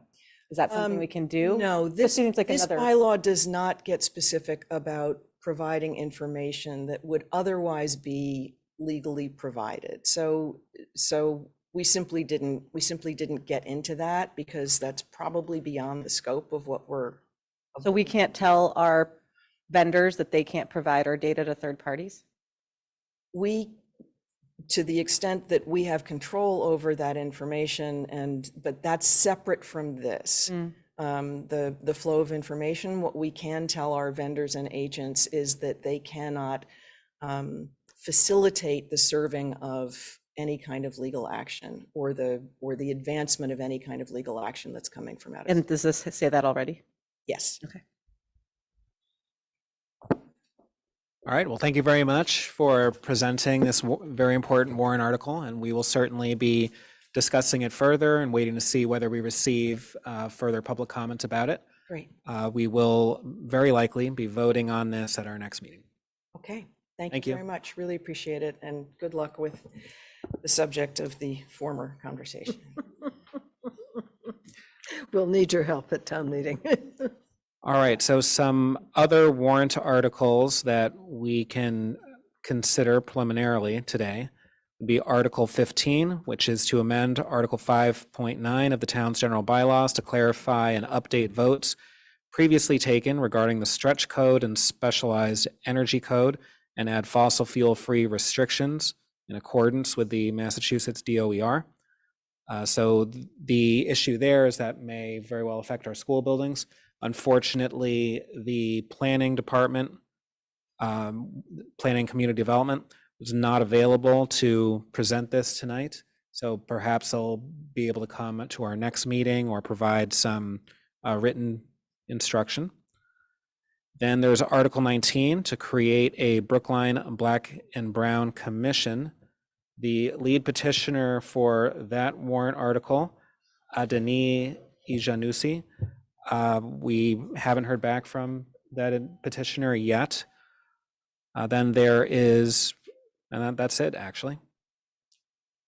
So any thoughts on Article 15 or 19? Yes, so 24, we're removing upon the request of multiple parties, including the petitioners of the warrant article, who feel that it does not directly pertain to schools. And although there would certainly be an impact on schools, there are certain legal reasons involving the Fair Housing Act for why we shouldn't get into that conversation at this stage. No, the article is not being withdrawn, just from our consideration. Anything else on these warrant articles? All right, then let's move on to presentations and discussions of current issues. Enrollment update with Ms. Geeney. Good evening, everybody. Can you hear me?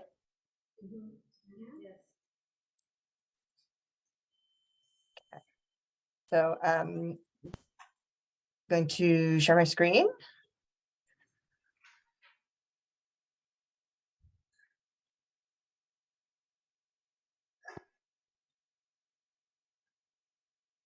This evening, we're going to discuss a little bit of a temperature check. So we're gonna change modes from the previous discussion. And we're gonna take a little temperature check on where things are at in terms of enrollment for the current school year, the school year 2022-23. We'll look at where we are in March, do a little discussion and a little investigation into where the movements are within a school year, that mobility and churn. And then we'll look ahead into the school year 2023-24, our pre-registration period. We'll take a look at where we're at the moment, and then what considerations we are looking at as we plan for filling in our sections for next school year. So at the moment, as of the end of March, we have 7,067 total students.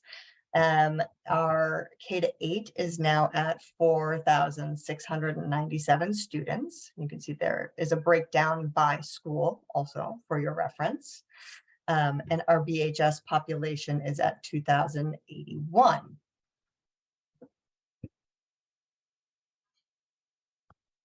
And what this looks like is that our enrollment is still at more than 175 students greater than it was back in 2020 in that COVID period.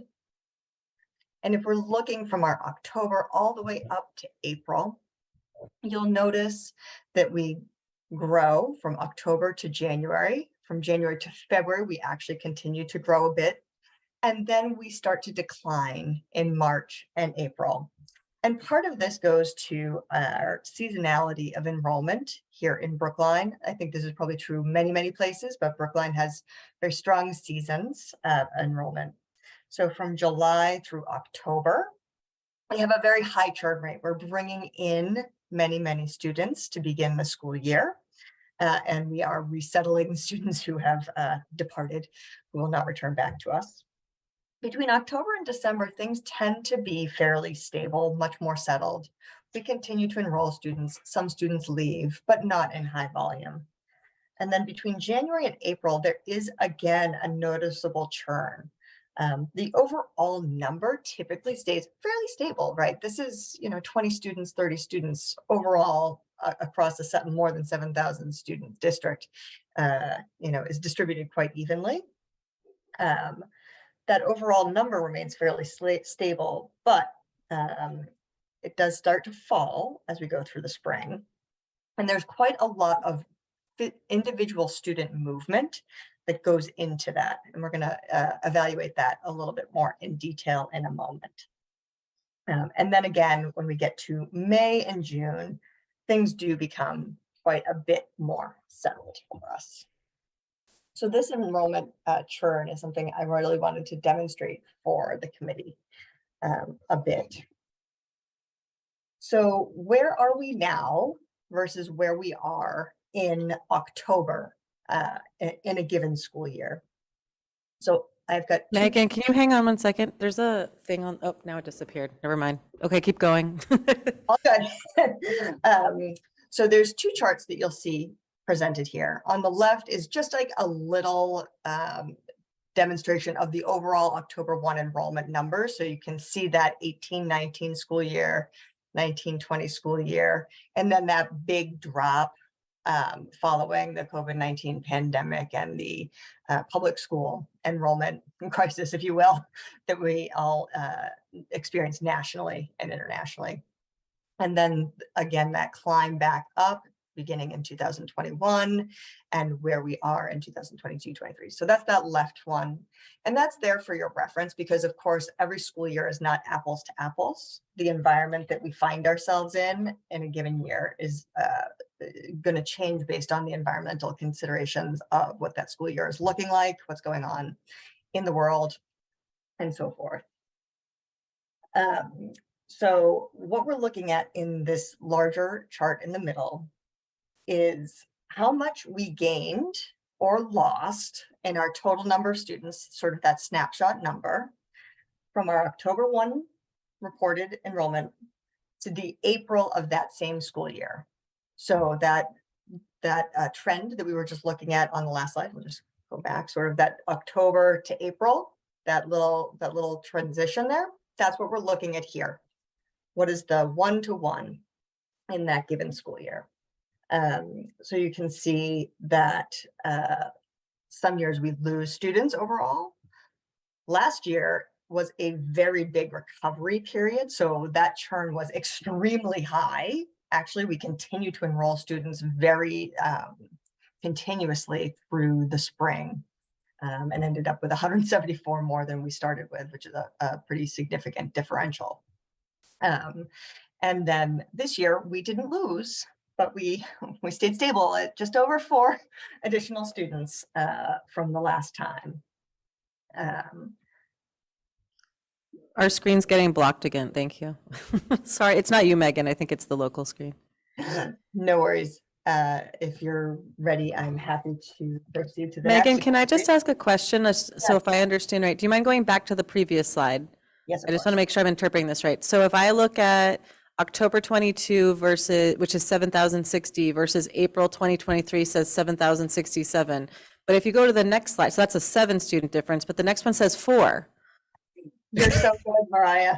I was going to address that when I flip to the next slide, but I'll Okay. do it right now. So you'll have to bear with me because these numbers that we're dealing with are when we're not doing a snapshot that we're submitting to DESE, they're constantly shifting. So if I'm looking at like, especially enrollment and withdrawal numbers, and that's what this is sometimes based on, sometimes a kid's withdrawal form hasn't been processed and it doesn't get counted in, or I look at April 1 versus March 29th or something like that. So there's going to be slight variations, and the movement itself is actually so rapid. Okay, so it's like the gestalt, not like the exact counts, as opposed to the DESE stuff. Okay, thanks. Exactly. Yeah. So you got to bear with me with the numbers. They will never be perfect because they're just constantly in motion. That was a great catch. Linus was like, I bet Mariah's going to ask about that 4 versus 7. I bet she will too. So this next slide is really going to show you a bit of a demonstration of this spring season of enrollment, that churn and volatility that we do see every school year in the spring. So this is this current school year going between January and April. And this is how the numbers, that 4 or 7 or 9 in this case, how, because now we're looking at April 1 as opposed to March 29th or whatever it is.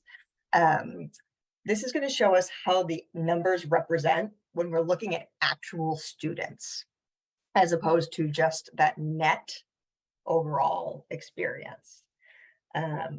So we can see by school, by grade, the number or the net gain or loss of students, okay?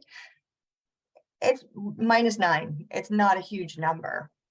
However, that's because we enrolled 94 individual human students who have joined our learning community, and we have lost 102 separate students. Mindful that we could have withdrawn a kid and also enrolled the same kid back in the same period, because sometimes families take a 3-month sabbatical. So that also could account for some of those slight number variants here. And so we can see where the biggest churn is. We've gained 3 students at Baker, 6 at Driscoll. We lost 5 students across the spring and Heath so far. The same at Lawrence. Lincoln's lost 1 student. Pierce has lost 7 students. Ridley's gained 3. Runkle's gone down by 4. And the high school is up by 1, right? So when we're looking at this, and actually in comparison last year, which you saw, I'll go back so you can see it, that huge growth, we were up by 46 individual students that school year. Megan, can I ask a question? Yes, please. Are most of these sort of in the sort of main part of the zone, or how are we using buffer zones, I guess is my question. Yeah. So I cannot tell you if students' physical address is in a buffer zone, or if it was in their core zone, if they were in on the town map that I use that's in my office, and it's in Linus's office, that's white around the school zone. That I don't know. I did take a little sample of the students at Baker, because I thought that would be illustrative. I know there's a lot of interest in that. Where we have these 23 students, that represents 16 households, okay, that we've brought in new. And then of those 15 of those 16 are Hancock Village. So those are core. And the other household is actually also core, just in that particular case happens to be. And just for reference, only 3 of those households represent new units in that Hancock Village project. And then last year, it was pretty similar, actually. 19 students came in from 16 households and 14 were Hancock Village. So that's where we do see a lot of movement, right? Any of those properties that, are rental, they tend to turn over, and there's certain times of year where we will see that happen based on our international families, work contracts or school year trends, things like that. Right, we have a question from Mariah. Go ahead. Megan, this is just a follow-up to Val's question, though, which is, I guess, how do I articulate this? overall, even though there's sort of lots of churn at each location, the net in each cell seems to be relatively low. Yeah. Like, you know, it's either zero, it mostly is 2 to -2, except for one cell, which is -4, I think, or one, and one that's, there's a couple that are higher, but mostly it's low. So I guess I'm going to ask Val's question a different way. Do you use the buffer zones to help minimize swing at any one school as you go? Like if someone left Lawrence last week and then someone else is enrolling who could be eligible for Lawrence this week, do you sort of balance, like slot them into the spot that another kid was in to balance classes? Does that make sense? It does. Yes, Okay. and yes and no. So we would be then looking to see if that student that's coming in is in a buffer zone. Just because somebody left, let's say, take your example of Lawrence, but maybe their buffer is with Pierce, and actually Lawrence was feeling a little bit bigger than the Pierce section for that grade, we would place them at Pierce, and then that decrease with the withdrawal rebalances by adding one more at Pierce. So sometimes we slot them back in because that's a place that is available for them. And sometimes we take that as an opportunity to find a little bit more balance where there might be some disjuncture from other gains and losses in the past. Does that answer your question? Perfectly, thank you. Excellent. Ellen, go ahead. Thank you, Megan, for this. This is a question about the churn and the enrolled versus withdrawn.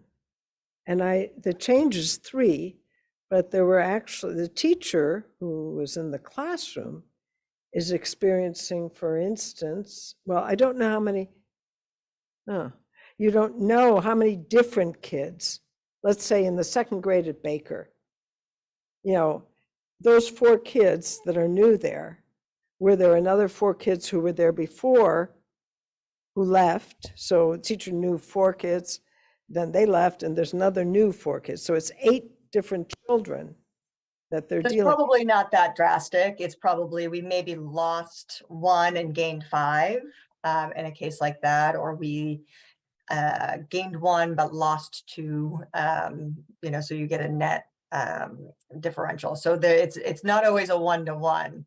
No, I get that. Oh, I see. So it, you know, may not be the most amount of kids. Exactly.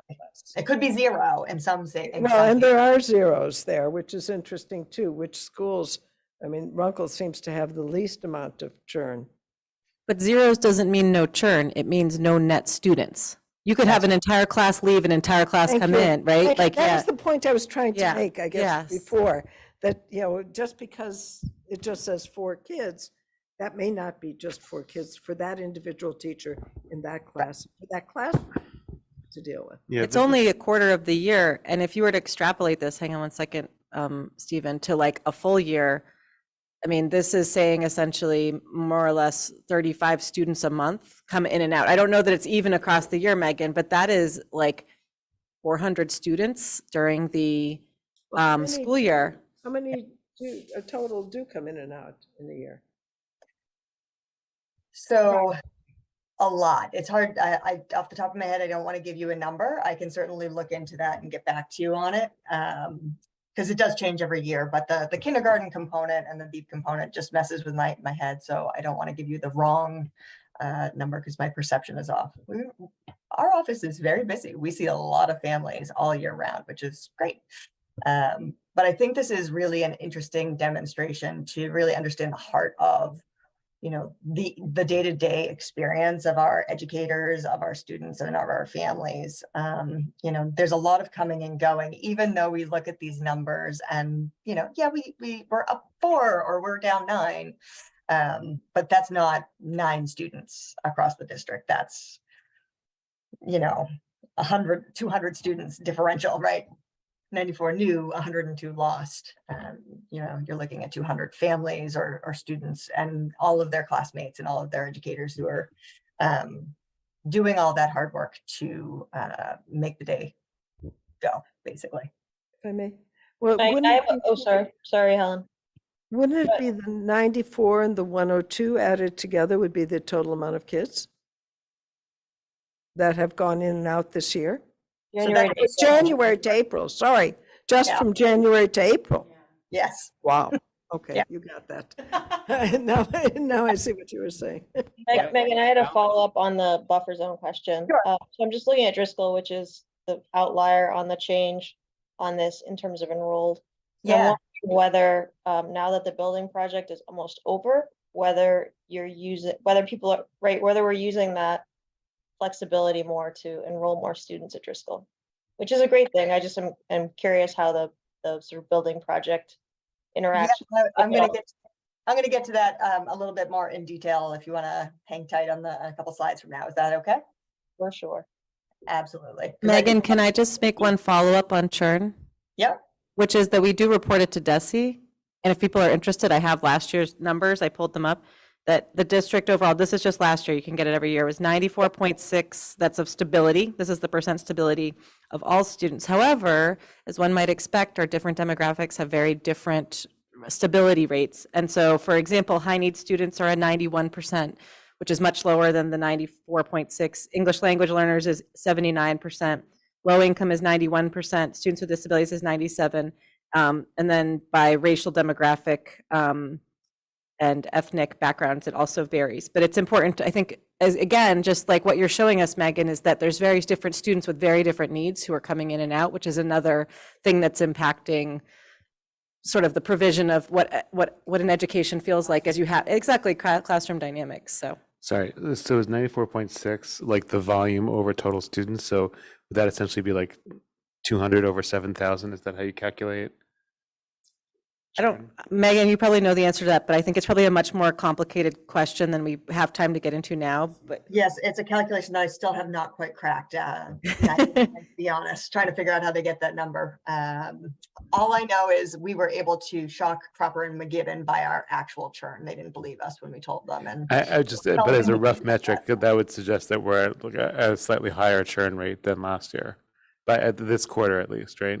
so they don't calculate by quarter. This was just a nice little snapshot that I thought would be quite illustrative to the committee to really get a good sense of what our spring experience here in the district is looking like for what our enrollment numbers are, but also what they actually represent on a dial down level as well.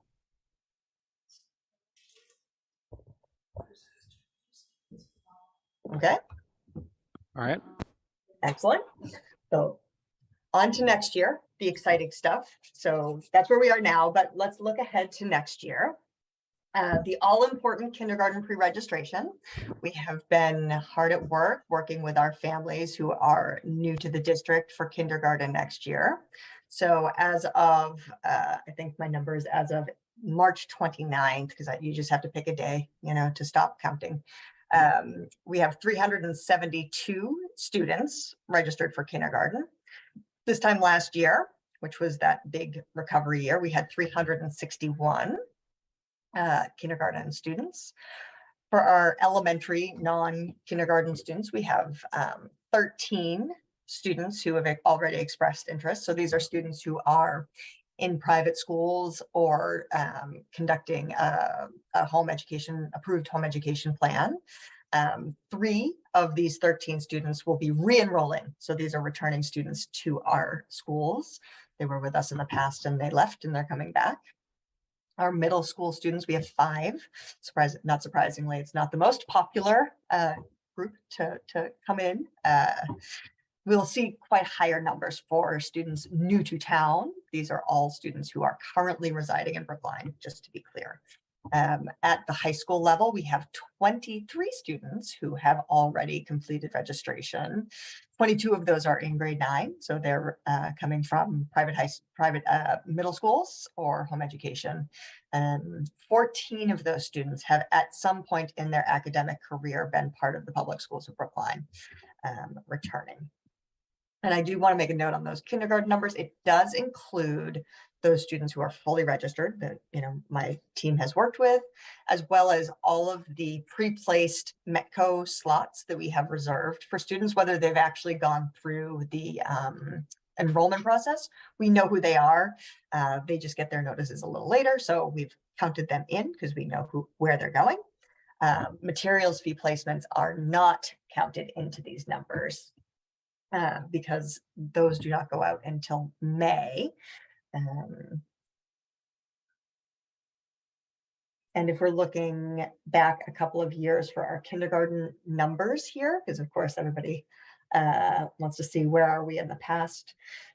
The 2020-21 school year, at this time we were at 381 students. That was the pre-COVID enrollment time. And that it happened while we were doing kindergarten registration, just around this time. And then the 2021-22 school year, we were at 299 students for kindergarten. And then, as you can see, 361 last year and 375 this year. So we have a nice, robust interest in families entering the public schools for next year. And then as we look forward, there's some considerations that we are working with to understand our enrollment planning for next year as best we can.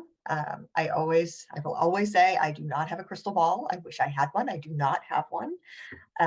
However, one thing that we will do again this year that we've done for the last couple of years is we are going to launch a family survey to our currently enrolled students, asking them to share with us now in this season if they know their plans for next year, which is to say, does their family plan to move on to different opportunities, either educationally or geographically for the next school year, or will they return? And it's important for us to have this information as soon as we can, because many families are making their plans now that we're approaching that April vacation period. This will assist us in understanding where some of that churn will happen over that summer season, where we'll have opportunities for movements and where we will not have as much opportunity for movements. And it will also help our educators in planning for next year with their actual classroom cohorts, class placements, peer groupings, and things like that. So that will be launching, I believe, this week ahead of the April vacation, and the launch of the progress reports that will be published in Aspen. So with that information, we'll give families a couple of weeks grace to share with us any plans that they might have so that we can assist them in whatever their next steps are, and so that we can account for who's going to be where next year. All right, Mariah has a question. Go ahead. Thanks, Megan. Does the family survey include a question about, like, if you have kids who aren't currently in like the district, but maybe haven't already registered for kindergarten? Like, is it only for current students, or is it for other students in the family who may be enrolled, like a 4-year-old or a 3-year-old or something like that, who are future students, so you can sort of plug them into the pipeline, or does it not give you that? Yeah, so the survey is specifically for students who are represented in the numbers we were just looking at the beginning of this presentation. So the currently actively enrolled students. When we enroll students, though, we do ask about other members of the family who maybe are not enrolled. So we are incrementally collecting that information as we go for younger siblings. So the 2-year-old, 3-year-old, 4-year-olds who are not quite eligible just yet to join us. We're starting to collect that as we go. So it's not quite as robust, right, for the full district, but we've got a couple of years worth of data on that now that we can always pull for the future. Helen, go ahead. With that churn, I just want to make a point with the churn that we were just talking about. Right. It's not super reliable. What doesn't seem reliable? I'm sorry. Asking about younger siblings. Oh, 'cause, you yeah. know, they might be here now, but by the time they're old enough, they'll be gone. So in the family survey, we've been doing this now for a few years, if I'm not mistaken. I think this will be the 3rd year. 3rd year. That's a little difficult timing for. Has it been helpful? Yes. Have you been able to use it, and what have you been able to use it in terms of predictions, whatever? Yeah, so when we know, for instance, if we're going to have a number of families leaving in a particular school in a particular grade, right? Like, oh, wow, we're going to lose, 4 kids in the 3rd grade at Heath. That's a lot. Then we can see what the overall impression is. Maybe that 3rd grade was small to begin with, now Right. we have some things that we need to start looking at, because we can, we want to carefully review, the next item on my bullet here is we're going to review the cohort's alignment with the section size guidelines, right? Right. Dr. Guillory, in his budget presentation, I know that there are some realigned section size guidelines that are slightly higher than they have been during the first part of the COVID recovery. So that's one of the things that, the information that I can provide to Dr. Guillory, he can look at that and see if the way that the sections are designed are aligning with those guidelines. And if not, what's some strategies that we could use? One of those is using the buffer zones, right? Right. I'm sorry. Go ahead. So 2 more questions. In the family survey, do you ask only for September enrollment, or if they might be leaving during the school year? We are only asking for September at this time. Might be an idea to ask if they know that they may be leaving during the school year, and what month. That might be something that might be helpful, might not. But if I look at, the Lawrence and Baker, you see big numbers of churn there. And, is that all the April or March, April turnover? A lot, well, there's a lot of incomers in January, right? That is encompassed in that churn that we looked at. Lots of families do come in January for the calendar year rather than the academic year. And then we do have a number of families who leave and come in the March, April period, because some international school programs, that's their school year timeline, Right. that's their September. And I don't know, it was a thought to ask it, but the last piece, the buffer zones, is there anything that's something that the school committee has, worked on over the years. Is there anything that needs to be tweaked, or is it time to look at them and see if they're working well?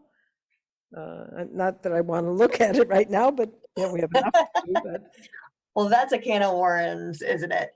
I think what I can say is that we use the buffer zones to the best of our ability to balance class sizes. Right. That is the bread and butter of the work that I am doing in service of our educators and our families. It's sometimes not what they want to hear, of course, but the goal that I always approach is finding the equity of assignment between our schools as much as is possible.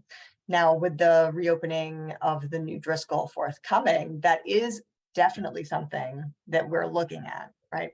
There is increased capacity in that building. So I don't decide how many sections, but you tell me how many and I will fill them, right? So there are some schools that have more buffer zone connections than others. When we're thinking about perhaps, well, there's 2 schools with small sections. What do we do about that? Sometimes that includes looking at the map and going, well, we can better use buffer zones to add or subtract students here than we can here. So it might make sense to have a certain outcome in designing the sections in that way. And of course, always, when there are buffers available, we will use them. We will make sure that there are, within the confines of what we can do, out excluding, of course, students who don't live in a buffer zone and excluding those families who require education at a particular school for specialized programming. They will always get that first preference for their school location. And we build everybody else around them, basically, which is exactly what I tell parents. We start from 0. We add in the siblings who have already been assigned, the kids who are in need of educators at that school. And then everybody else has to shake out so that it's as fair for everybody as we can be. Megan, could I reiterate the question, though? You've described how you use the buffer zones we have. The question was, is it time to revisit those buffer zones and draw new ones? I don't know the answer to that question, Andrew. I'd be happy to, I think with the reopening of Driscoll, I think it may be something interesting to see where we land, but I don't think we're there yet, if that makes sense.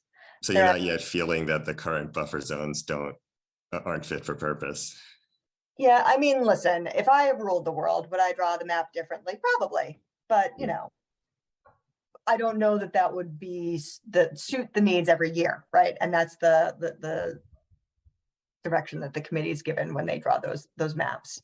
So Megan, if I can just interrupt, having been involved in drawing a couple buffer zone maps over the years, this one is probably the most wide catching, barring a kid having to go uphill and downhill to get to school, that we could come up with. But, there, like I said, there may be tweaks, and you may realize that as time goes on. Yeah. Thank you. Mariah? The answer to this question might be, we haven't gotten there yet, but my question is, as we're thinking about Driscoll opening next year, but the playground or the green space won't be fully ready yet. Has there been any discussion, or are you thinking about not necessarily how you would enroll in kindergarten, because I'm assuming we'll go to a 4-section kindergarten at Driscoll to begin to fill over time, but will we be putting more kids into Driscoll, or will we be waiting until the open space is accessible to do that? Or it hasn't been discussed yet, and that's okay too. I think the answer to that is we need more information regarding families' plans for next year, which, that's what we're starting to work on now. And I do think that there's a lot of changeability in families' preferences that will inevitably happen when a new building opens, regardless of the green space being available immediately or not. There is a certain attraction to a new building. We certainly saw that when Runkle was done and when Ridley was done. We had to try to push people to go there, and then all of a sudden it was like, okay, everybody wants to go there. We got it. It's great, and it is great. So there is an element of that we'll see naturally, families wanting that. But I guess I meant from the perspective too of not overloading the school before the school plant is ready to accept those students. Right. More of like holding back the gates rather than stuffing the school, I guess was my question. I mean, like I said, I just don't think we're there, but I think we're starting to look at what is possible based on what we have currently, if that makes any sense. So if I can just comment on this, the K1 play space will be done. It's really the play space for grades 2 through 8 that won't be complete for another year. Sorry, can I just jump in with a question to Dr. Guillory? Are there tools that you've seen in your previous experience as a superintendent in other districts that you've seen districts use in mapping overall demographic projections onto school populations? I mean, do you see the need for additional tools to help plan something like shifting buffer districts, or do you think is this just more an art than a science, and we might just at some later point redraw? I guess what I'm asking is, do you see a future need for investment in tools to do this in a more scientific way?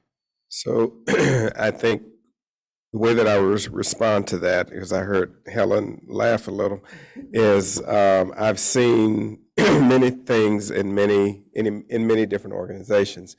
But I think the crux of your question is, I think we should relook at an updated study. And I know that there are a number of factors, so it's a matter of timing, because what is this, the thing with the trains, the housing? Yeah, so, there are a number of things that are on the precipice that will also be impacting that. But I do think it's time to refresh that, because we've been referring to the McCropper given, right, and that's outmoded. You would probably be insulted to be said that it was called an art and not a science by you. Well, but I guess what I'm asking is it always a study? Is it always like static snapshots, or are there dynamic tools that we could use, like softwares I'm asking this out of true ignorance. No, no, no, Where we could it's- input various statistical updates and have projections help us understand whether we need to redraw or how, honest, genuine ignorance, Helen. No, I That could help us understand. better understand when and how to redraw buffer zones. Yeah, so I've been involved with the demographic studies over the years. Cropper McGibbon was probably the best one, and even there, they gave us a low, they gave us a medium, and a high to CYA, more or less. But it just seems so But- static to me. It just seems like we always are referring back to these studies that are so quickly Yeah, but overtaken what's by inter- events. So I wanted to add one other Sorry. piece of information. When we went for Pierce School to the MSBA, they also do a demographic study on their own. And it basically sort of corroborated Hmm. what we had had from Copper McGibbon, for what it's worth. We could either just ask them to update because they have the information. It'd be much less expensive, I would imagine, for them to update our information. I think the one thing that's different in Brookline, and you can correct me if I'm really wrong, but I think the churn rate here is just, we end up with this more or less the same amount of kids, but the numbers of kids going in and out is what really has an effect. Okay, but I'm just hearing that the future investment is another study, not like a piece of software that can help us. I think. I'm so intrigued by whether or not like Chat GPT or something will actually be able to do some of this stuff. I guess I was envisioning some kind of mapping software that can help us see town population versus school population and school age families population and see shifts. But I was just, So what Cropper McGibbon said to us, this is a built-out community, so there's going to be some small changes around the edges. but nothing enormous. But for the most part, unless we start getting all, those big houses becoming 3-family homes or 4-family homes, which I don't think that's, Okay. Those sorts of things. Oftentimes our population is dependent upon what's happening in the world. I just want to know what the next investment would be to help us. No, thank Telling you. you more than we wanted to know. Thanks, Helen. All right, go ahead, Ms. Keeney. So that is my presentation. Did we have any other questions outside of the things that we've already discussed? All right, well, thank you very much for that presentation. As you can see, there's tremendous amount of interest in enrollment trends, and I'm sure we will continue to discuss this moving forward. Thank you so much for your time this evening. All right, that brings us to FY 2024 budget adjustments and planning.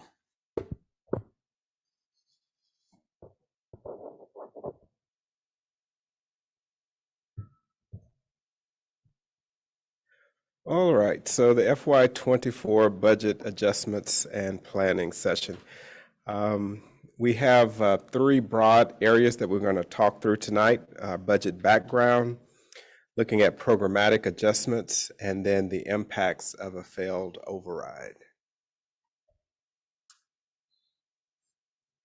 So just for orientation, you just saw quite a bit of this with Megan. But in terms of looking at where we stood in October, you can see where we were pre-pandemic, pandemic, and then the upward trajectory that Megan just talked us through, looking at all of our October statistics and what we projected forward for FY '24, so for October of '23. Here on the right-hand portion, it's important as we think about budget and budget decisions to think about the students or the types of students that we have in the district. And so I just want to read through the orange lines for us for context. For our first language, not English, that represents approximately 31% of our district. English language learners are 11% of the district. Low income at 13.8%. Student with disabilities, 18%, and then students that fit the high needs category is approximately 40%, which is And high needs is designated as low-income English learner, former English learner, or students with disabilities. So that's for the context for the types of students that we are talking about when we're making financial decisions. In spite of the significant budgetary pressures, in light of our advisory conversation we were having earlier, PSB, our controlling of all funds year on year, when you look at what's said and done, when you compare FY23, what we are projecting, to FY24, our budget is showing a 0.4% increase overall. And again, that shift that we are experiencing is the loss of one-time funds, either the ARPA or the ESSER funds that were utilized in FY23. And so that's very clearly represented here when you look at the federal and state grants line at $15.5 million in this school year, going to $9.2 million next school year, and recognizing the appropriation at 1.25 for this year, 125.6 million going to a requested amount of $130.7 million. So when you look at, again, where the shifts are occurring, it's the shifting of one-time funds to the general. So if an override fails, we just need to be clear that there will be unprecedented cuts to the education that we're delivering here in the public schools of Brookline. So for our town allocation currently at $127 million in FY24, you'll recall the requested budget that I submitted was $131.8 million, which essentially rolled everything forward that we were servicing this year and produced an initial gap of $4.8 million.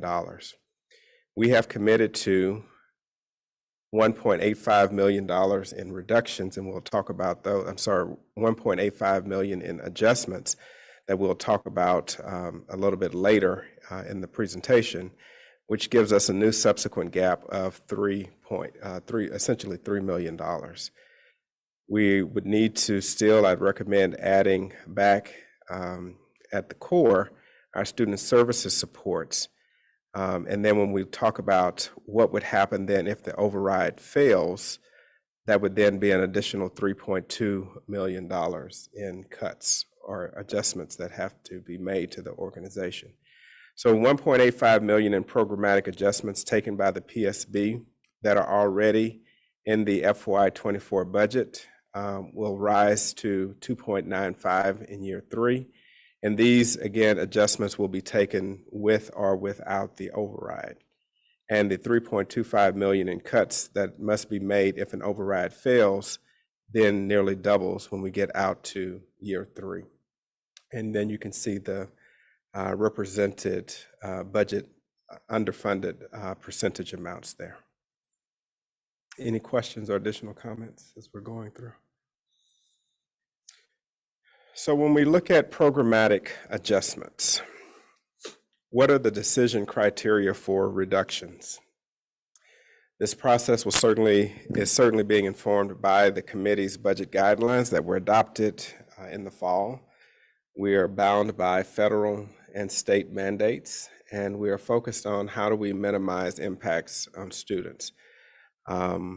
Looking at our budget multi-year guidelines, ensuring equitable access to curriculum and services for all students, building a budget that is optimized for efficiency and sustainability, continuous improvement of academic programming, including curriculum implementation, program support, and program review, continue to provide enhanced support for the social, emotional needs of the students, and improve the experience of a PSB employee, including employee growth through professional development and leadership opportunities.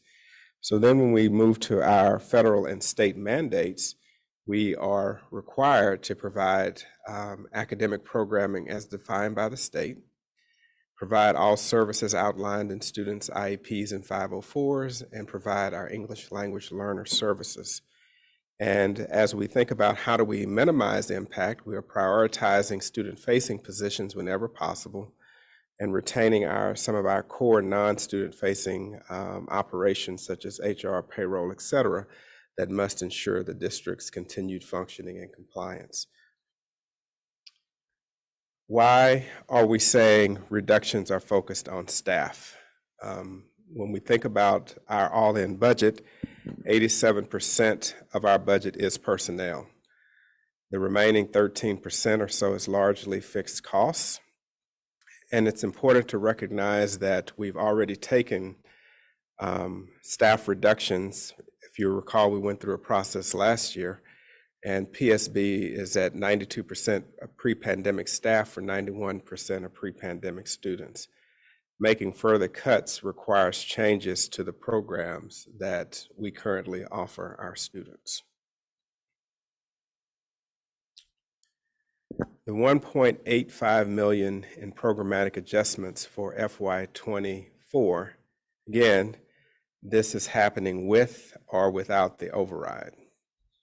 So if we look at it for context, and this I think follows Ms. Gainey's presentation perfectly, when we are looking at our enrollment, considering the churn, mobility, and trying to understand where are our high or our pressure points throughout the course of the year, if we were to reduce approximately 10 additional sections out of K-8, that would be the equivalent of 13 FTE reduction. So if we just said classrooms, if we found ways to utilizing our pre-pandemic classroom guidelines, if we were able to find 10 FTE in classroom spaces plus 3 additional specialists that go with those classroom reductions, we would realize about 13 FTE there. So again, I don't want us to lock in so much on reducing the sections right now. We're certainly going to look at that, and we'll talk through a little bit more of this later, but we have some illustrative examples there. We're also looking to reduce 7.3 of the math and literacy coaches, and those that are remaining will support the K-5 instruction, and year 3 of the of this budget lineup will require an additional $1 million to be cut. That's not yet outlined at this time. And you saw that, I think, on the previous slide. So the 1 million? Yeah. So that's right here. So what we've committed to is in year 1, 1.85 million. That will increase to year to 1.95. And then in year 3, we've said we would look for another $1 million in efficiencies there. Helen, in the year 1 you just heard outlined, and then the year 2 is more or less the cost of that year 1 with the salary increase that would have occurred, and then there is a third thing that would happen in year 3. So, but does the compounding then happen? I mean, if we've already cut those positions, right, that compounding does affect, because they were built into the budget. Imagine a position was built into the budget in the current year projecting forward. That compounding carries through every single year. that way, but the other way, when you take it away. Yes, it there's also does. Also that effect. Correct. Yep. So that you don't have to take $1 million out the second year. You still have to take $1 million out, but you're right that there is a component of it that there's a small fraction of it that is baked into the rolling forwards. Yes. Okay. Thank you.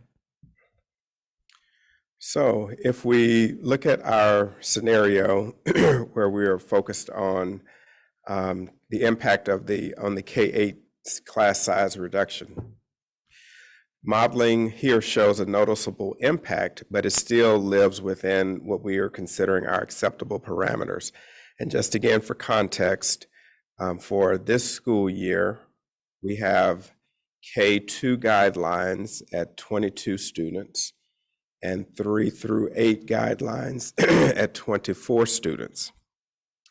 If we think about adjusting for what we did in the budget guidelines, would say we would go back to pre-pandemic classroom size guidelines, which is K-2 still at 22, and then grades 3 through 8 at 25. So that's context so that you now understand the green shows where we currently are, where, our distribution for class sizes. And then if you look at where we would be by taking a reduction, going down to 241 sections as an example, where the distribution would shift. And so we would have very few classes up here that exceed that guideline. So this is one of the reasons for considering or contemplating savings or efficiencies or reductions at the adjustments, another word, at the K-8 class size level. Now, the real deleterious impacts for us. So if the override were to fail, that would be $3.25 million in additional cuts. Remember, we've said in year one, we're taking $1.85 million in programmatic adjustments. And then if the override were to fail without subsequent funding, we must immediately remove an additional $3.25 million above the 1.85, and then the 3.11 million over the following or the subsequent years. So 3.25 million equates to about 43 teacher FTEs, so 5% of teachers next year, and then an additional 40 over the following 2 years, which is again another 10%. So this is again significant and gut-wrenching. So we really want our community to understand that these will be hard impacts on the district. This would require both increased class sizes as well as programmatic reductions, and our student support caseload implications would be the last resort, but we would have to look for increases in those areas as well. So remember the first diagram that you saw, where you saw the green, which represents current at our current guidelines. The blue represented what would happen if we removed 10 sections out of K-8. And then if we were to look at removing additional FTEs out of the K-8 classrooms, as an example, we would have distributions of anywhere from 17 to 30 students in a class, which again, in some of our buildings, that's not feasible given the size of the classrooms themselves, the actual square footage. And 68 of the 208 sections that would exceed our class size guidelines at that time. So you're then out here in this portion of the diagram. Again, the consequences here are thinking about, worst case scenario, or one that I do not recommend. So let me just be clear about that. But this would have a reduced inability to provide in-class support at Tier 1, both for our academic needs and our social emotional needs. And this would then have direct impact, essentially driving up Tier 2 and Tier 3 costs. Dr. Guillory, Yes, ma'am. may I make a comment / question, and you and Mariah can correct me if this is inaccurate? Based on what I heard Cliff say earlier, there's potential for approximately 1 million more reductions, assuming that town meeting voted the way that we think that AC might go. So would that be then approximately 53-ish FTEs? I just want to be clear on the magnitude of what we're talking about if town meeting. I think do you mind, Linus? No, go ahead. I think you're absolutely right that this shows we'll say the 127 million version of the budget, essentially what happens if the override fails. And it's really important for people to understand that that just what you're calling out, everything that advisory might do above and beyond that reflects a reduction even beyond what you're going to see on this slide and the next slide. It is it is, in one word, a disaster. And what advisory is proposing would make it, I'm actually like literally speechless just contemplating all of this, looking at the information. It would make it that much worse. So you're absolutely right that what they're talking about goes beyond what is going to be presented here tonight. It's very important to recognize that. And I think also, well, I'll save that for later, but great point, Val. So the impact on programs of a failed override. So again, 3.25 million is equivalent to approximately 43 FTEs. Again, because of federal and state mandates, we're showing a partial list of the programs that are likely to be impacted listed below. But again, this would be a deep dive into our organization. No one program is large enough to address a gap. Multiple programs would be impacted for this level of cut, and even further if there are further cuts contemplated beyond what we have been prepping for. But the partial list of programs, when you just look at sort of where FTEs sit, athletics 912 has 3.5 FTE, career and technical ed has 9.23 FTE, libraries and educational technology 24 FTE, performing arts K-12 at 27 FTE, visual arts K-12 at 17.5 FTE, world language K-8 at 27.3 FTE. And again, we're talking about then implications for certainly, we've talked about K-8 class sizes, but this also then directly impacts class sizes at the high school. And again, looking at caseload implications, et cetera. So this is not meant to be a cherry sheet to pick from right here, but this is just showing for context, the types of impacts where we have FTE sitting.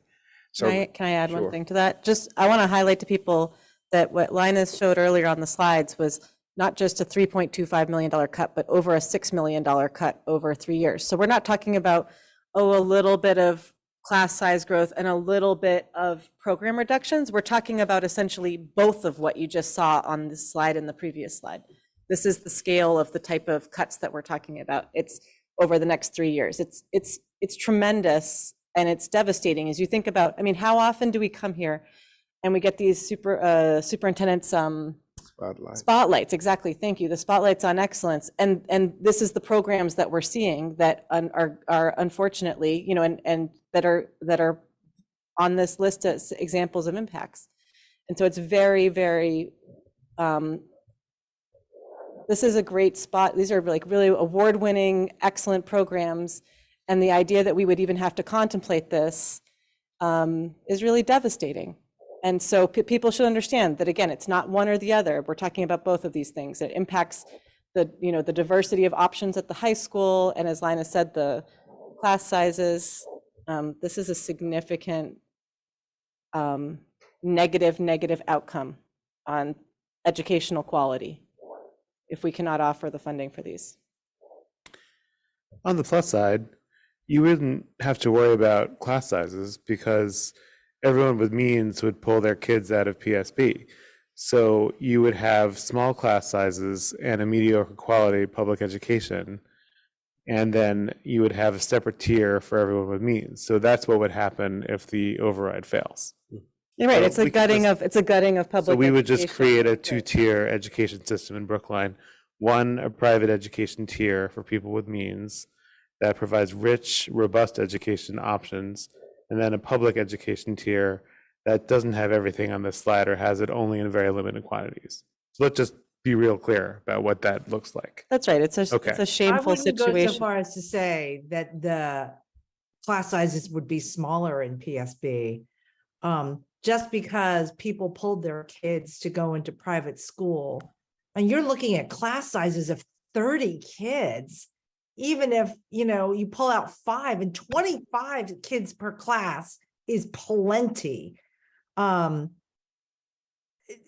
wouldn't call that a small class size. I mean, This is devastating. This is, in a word, this is terrifying. And I'm sorry, I didn't mean to jump in. And so essentially, I don't know how many world language teachers we have, but that's an entire program decimated. I don't know how many performing arts teachers we have in Brookline, but that's the entire department, 27 FTEs. No, that's the entire department. And we That's would be what I'm talking saying. about, we would be That's what- talking about not like just one of these programs, but again, I just want, the scale is No, I 3.25 is understand. 43, right? And I So, want everybody who's watching this and everybody who's listening to understand the impacts of this. This is not a threat. This is a complete gutting of our public schools. This takes our entire public school systems down to like the bare bones. That is not why people move to Brookline. So if you are listening and you value your home values, you should be watching these numbers carefully. And to the advisory committee who's listening, I want you to look at these numbers.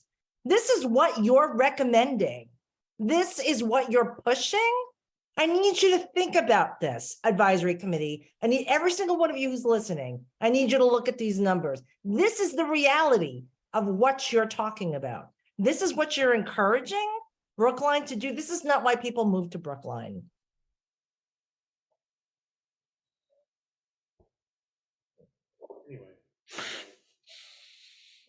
do you want to keep going and we can finish it up and then, yeah, because we're on the last slide, I think. I concur 100%.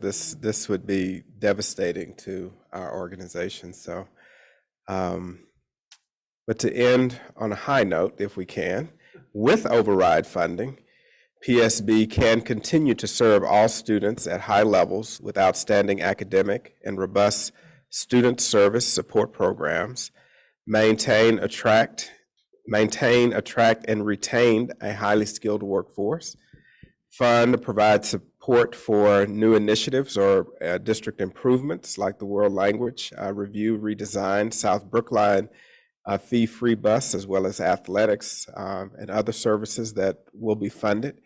And then again, programmatic adjustments will be necessary, but we will be able to manage those within our current organizational structure. And with that, questions or additional comments from members? I have one. I don't know if you can see hands or not. Go ahead, Valerie. Yeah, this is another comment on what AC may or may not be recommending, which is, I think even with the override, in some ways, it gets worse yet, right? As Mariah said earlier, there's been discussion of a 124 budget from AC. If the override passes and we add the South Brookline bus, for example, an equity issue as we've addressed, and some of the other things that we need, like the administrators in special ed, those things, I believe, correct me if I'm wrong, somebody over there, are mandates that we then must fulfill for at least those 3 years, plus whatever cuts that the AC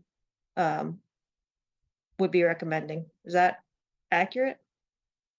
Yes, it is. I think, I'm not sure if it's a legal requirement, but I think I think it puts us in a tricky situation because it will have been the commitment, but it was a commitment with the understanding that the rest of our budget would be there. I mean, it will put us in a terrible situation, I think, to have to go back on that. Yeah, it's 50 Shades of Horrible. Yes. So, Suzanne? Yes, that's my right. understanding after listening to Cliff, he's saying that even if we got the override, we may not get all that money. So there may be an additional amount besides the 1.85. We may not get all of that 3.25 that we're hoping to get. And we would have The 3.7 is from the, right. So that is what the question is will advisory vote a lower number and will town meeting go along with it? And I am very hopeful that town meeting would, even if advisory does not feel moved by the kinds of information that has been shared tonight, that town meeting would never look at that and choose to dismantle our public education program in that fashion. So just a clarification, at town meeting, Who is presenting the budget? Advisory presents the budget, but anybody can bring, a town meeting member or other sort of elected official can bring an amended budget. Okay. Can bring an amendment to Okay. adjust the numbers. So that's essentially what will happen if they go off on their own. AC. Oh, absolutely. And I would imagine that select board might move an amendment or town meeting members themselves move an. We could not move an amendment unless we were like David, a member of, and some of us are members. My understanding is that the select board would endorse the town administrator's recommended budget. So I do expect that there will be multiple options presented before town meeting. And just in terms of history, town meeting has been, very favorable to the schools over the years, very supportive of the schools, to the point where at one time they wanted to give us more money. This was way back. And in the end, we worked it out through the town school partnership because we didn't want to play games with town meeting. That may end. Well, as recently as a couple years ago, actually, town meeting tried to give the schools more money as well. Yeah. Is this the most aggressive we've seen the advisory committee in trying to defund public education? Certainly in my time in town meeting, and I started in 2013. Definitely in my time. It's disappointing. Nancy? So this is probably the most stark. I mean, no question about it. This spells it out in no uncertain terms what we're about to face if this fails. I don't know if this is relevant. Has this information been shared with the union as well? When they're sitting there trying to negotiate salaries, I kept looking at these numbers thinking, does the union know this? Does the union, as they sit there and beat us over, beat us bloody over how our teachers are not paid well? I mean, has the union seen this? It was a public presentation. I get that. Yeah. I get that, Mariah. I'm just wondering where else has this been shared elsewhere? Or is this the first everyone's seeing of this? This is the first public presentation. Okay, just wondering. And this is the first slice and dice like this, right? There wasn't something else presented to someone else in a different version, correct?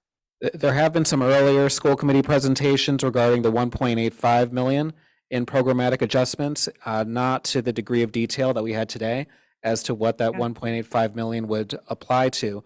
But I think there's certainly an understanding among members of the union and others that there are certain financial realities in municipal governance. And if an override doesn't pass, there are very strong implications that are adverse in terms of the school budget. And the way that our budget is currently structured, about 87% is to personnel. And so obviously there's going to be an impact on personnel. That's just the Yeah. unfortunate reality of these types of situations. No, I hear you, David, and thank you for that. Really, I just don't think that I've ever, either while on school committee or, been following this for a long time, ever seen it spelled out in those no uncertain terms. And it's a very big splash of cold water to see those numbers. So that's why I was wondering if this has been presented in any way, shape, or form before. But Mariah? Thank you. Nancy, I think that the reality is that this has been a storm in the making. I mean, we've been Yeah. talking about the fiscal cliff for quite some time. Several Yeah. years ago, PSB, I think it was in FY21, was level funded from the prior year.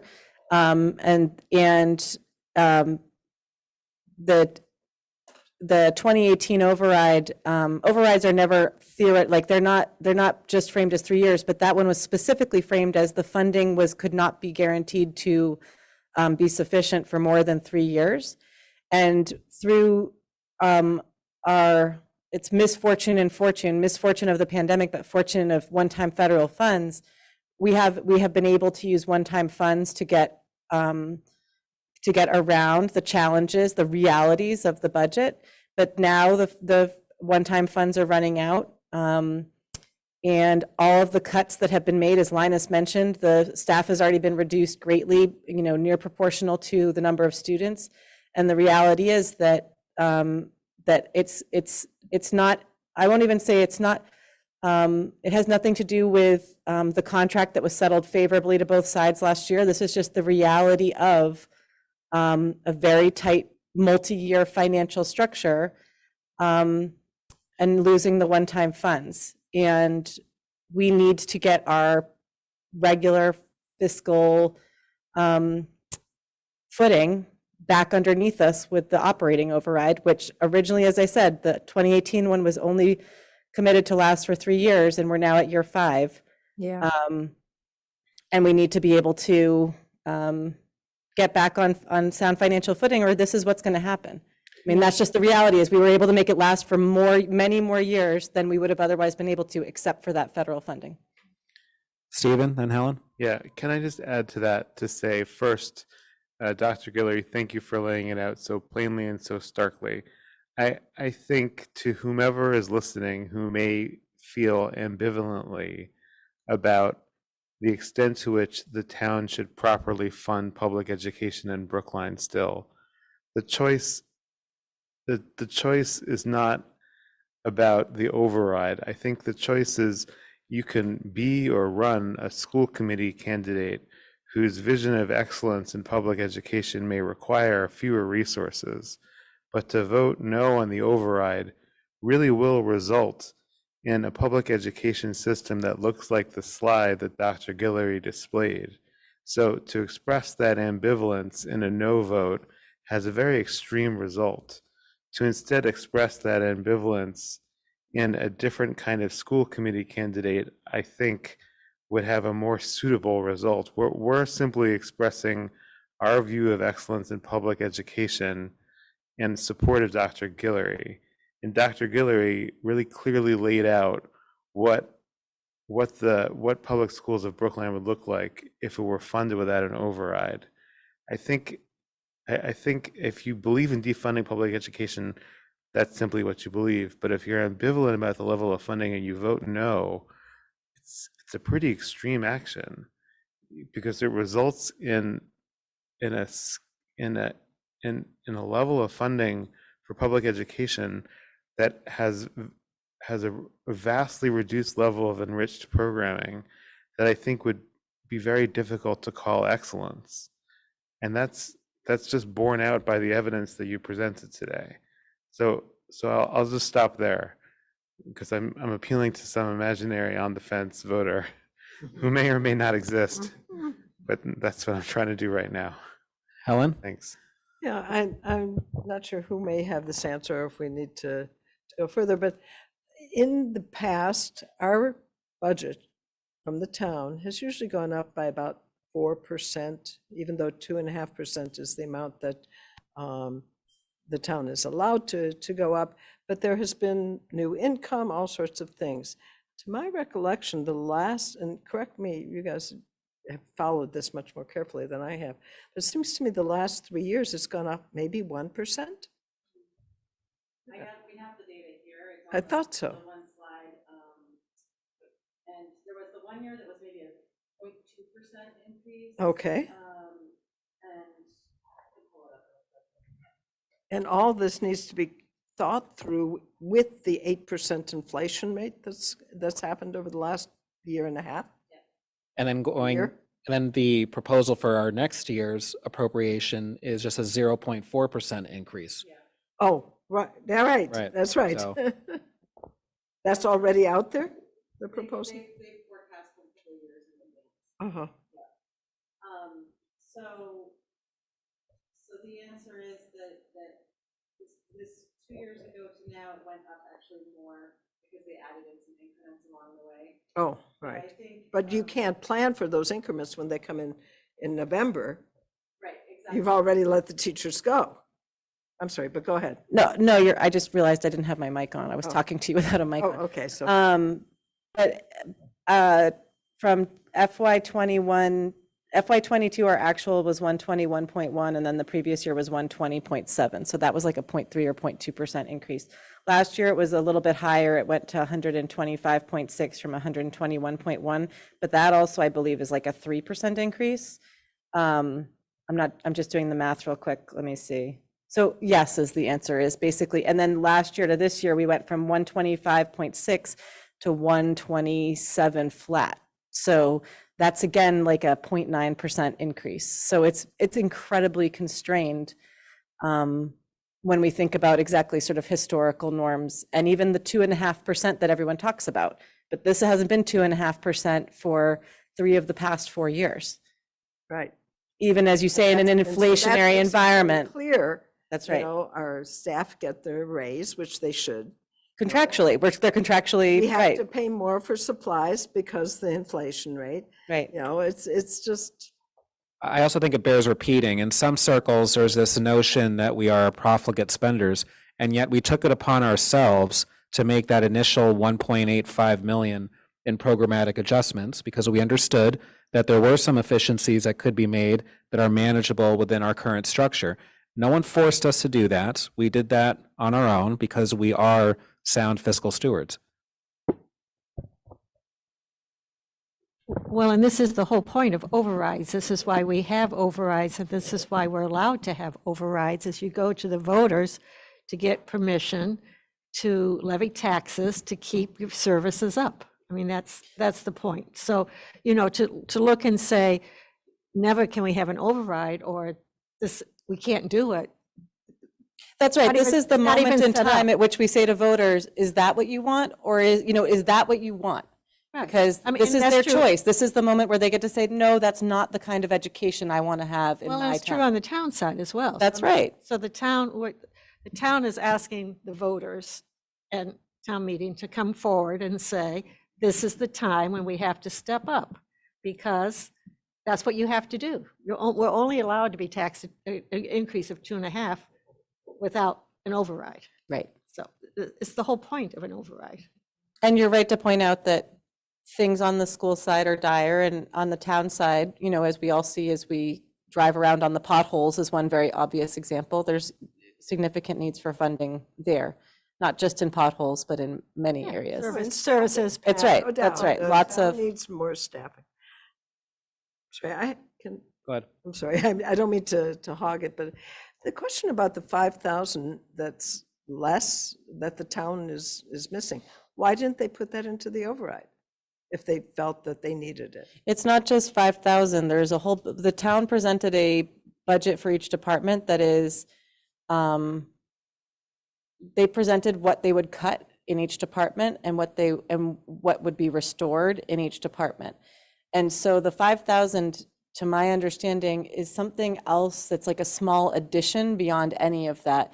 This is, There was nobody lobbying for that 5,000? I don't know what the 5,000 is, but the bigger issue, the 5,000 is a separate issue than just the restoration of each departmental budget that they've been going along. And the Which yes, is even more. which is the the 818,000, correct? Okay. As well as the other things, the other 200,000. Thank you. And so, and even the 800,000, the town didn't ask for in the override. No, the 800,000 is the rest. Basically, what advisory is trying to do is saying, well, even if the override doesn't pass, we're going to give the town the budget and just cut it out of the school side. Right. And so what that would mean would be schools not only not receiving only receiving the 127, it would be shifting and cutting away from the 127 to go even lower so that the town can be fully funded in the override. Right. And just to be clear, tonight, what was essentially presented is the $127 million budget without the additional $3+ million that would be needed to provide the. Right, so there'd be even deeper cuts. Absolutely. I mean, this would be what would be reflected if advisory gets its way, though. If it fails and advisory gets its way, it would go even above, or I'll say below and beyond. Be deeper. Yes, yeah, deeper correct. cuts. Above the. Below and beyond, I'll say, like worse and beyond, yes. So now we're talking more than 53 FTEs. It would mean that third year situation that you outlined would occur already in the first year. or to some extent, I mean, we don't know how much advisory would cut, but, you know, it could be some larger, it would be beyond the 3.25 million that would be required in the first year. And the other thing that we have to keep an eye on is that proposition that wasn't put out as a motion or anything, but to, even if we get the override, that we shouldn't get it, that it should go to the town. Right. And that's really scary. And can I just repeat just once more for the record that in that slide on the override, the requests above what we have already is for a bus and for a reimagining of the world language program. It's not like we're looking to do something so luxurious and spectacular with this override money. We're looking to bridge a funding gap. We're looking to provide a bus for people who are struggling to get to school.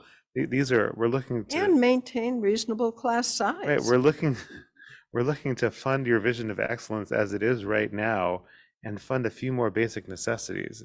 It's just that's what this request is. Yeah. It just seems worth repeating to me. And on the slide, there was a request for a bus. It's not like Right, we said this is not really new programs and new initiatives. We're Right. trying to maintain what we have. Well, the new initiatives, if it's funded, yes, there would be the new initiatives, but they're very small scale. The bulk of the funding is exactly what Stephen's saying, to really maintain the current level the of. current vision of excellence plus a few small important necessities. Right. That's what this is. This isn't this whatever the luxury car is right now. This isn't the some extremely fancy version that we're looking to fund with the override. This is the current vision of excellence that we're looking to maintain plus a few additional necessities. Although, That's Stephen, what you it could is. actually even call it a maintenance of effort because we're already cutting 1.8, right? So Right, it's right. not a maintenance of That's effort. right. Thank you, Val. All right, anyone else?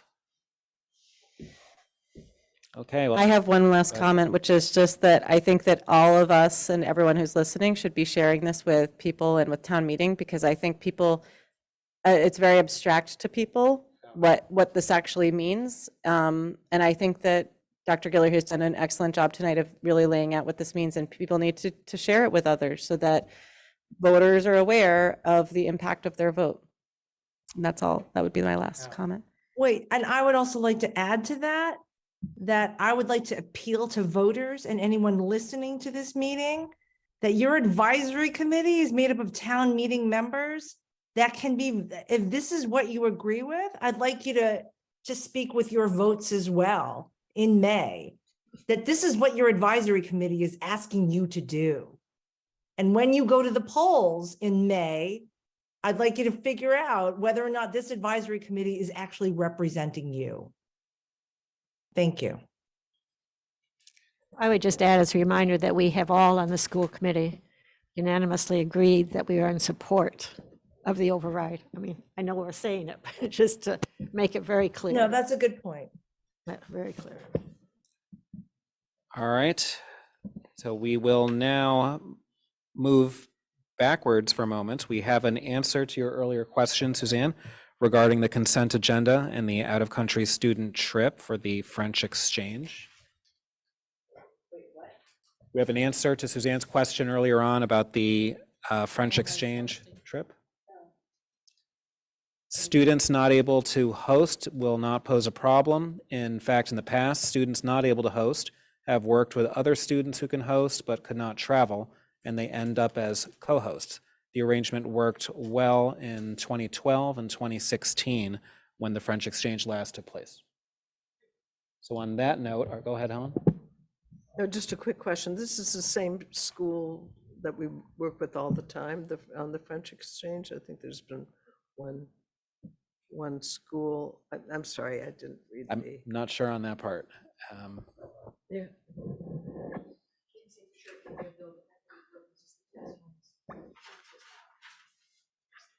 I think it is. I think it is They too. visit 3 places. David, on that note, sure. I'd Yeah, like it's to the move the same one. consent agenda. Yeah. All right. I thought we weren't doing this tonight, so I had another question, which I didn't raise. Okay, that's fine. Well, what's your question? Well, now I have to go back and find it, because I looked at it and I thought, oh, I've got another question, but I'll wait and whatever, we can vote, that's fine. So apparently there actually is some time pressure where response is desired today. Hmm. All right, so Stephen moved it. Oh, We okay, have I'll a- second. Suzanne second. Stephen, your vote? Yes. Mariah? I'm gonna abstain. Suzanne? Yes. Helen? Yes. Valerie? Yes. Andy? Abstain. Nancy?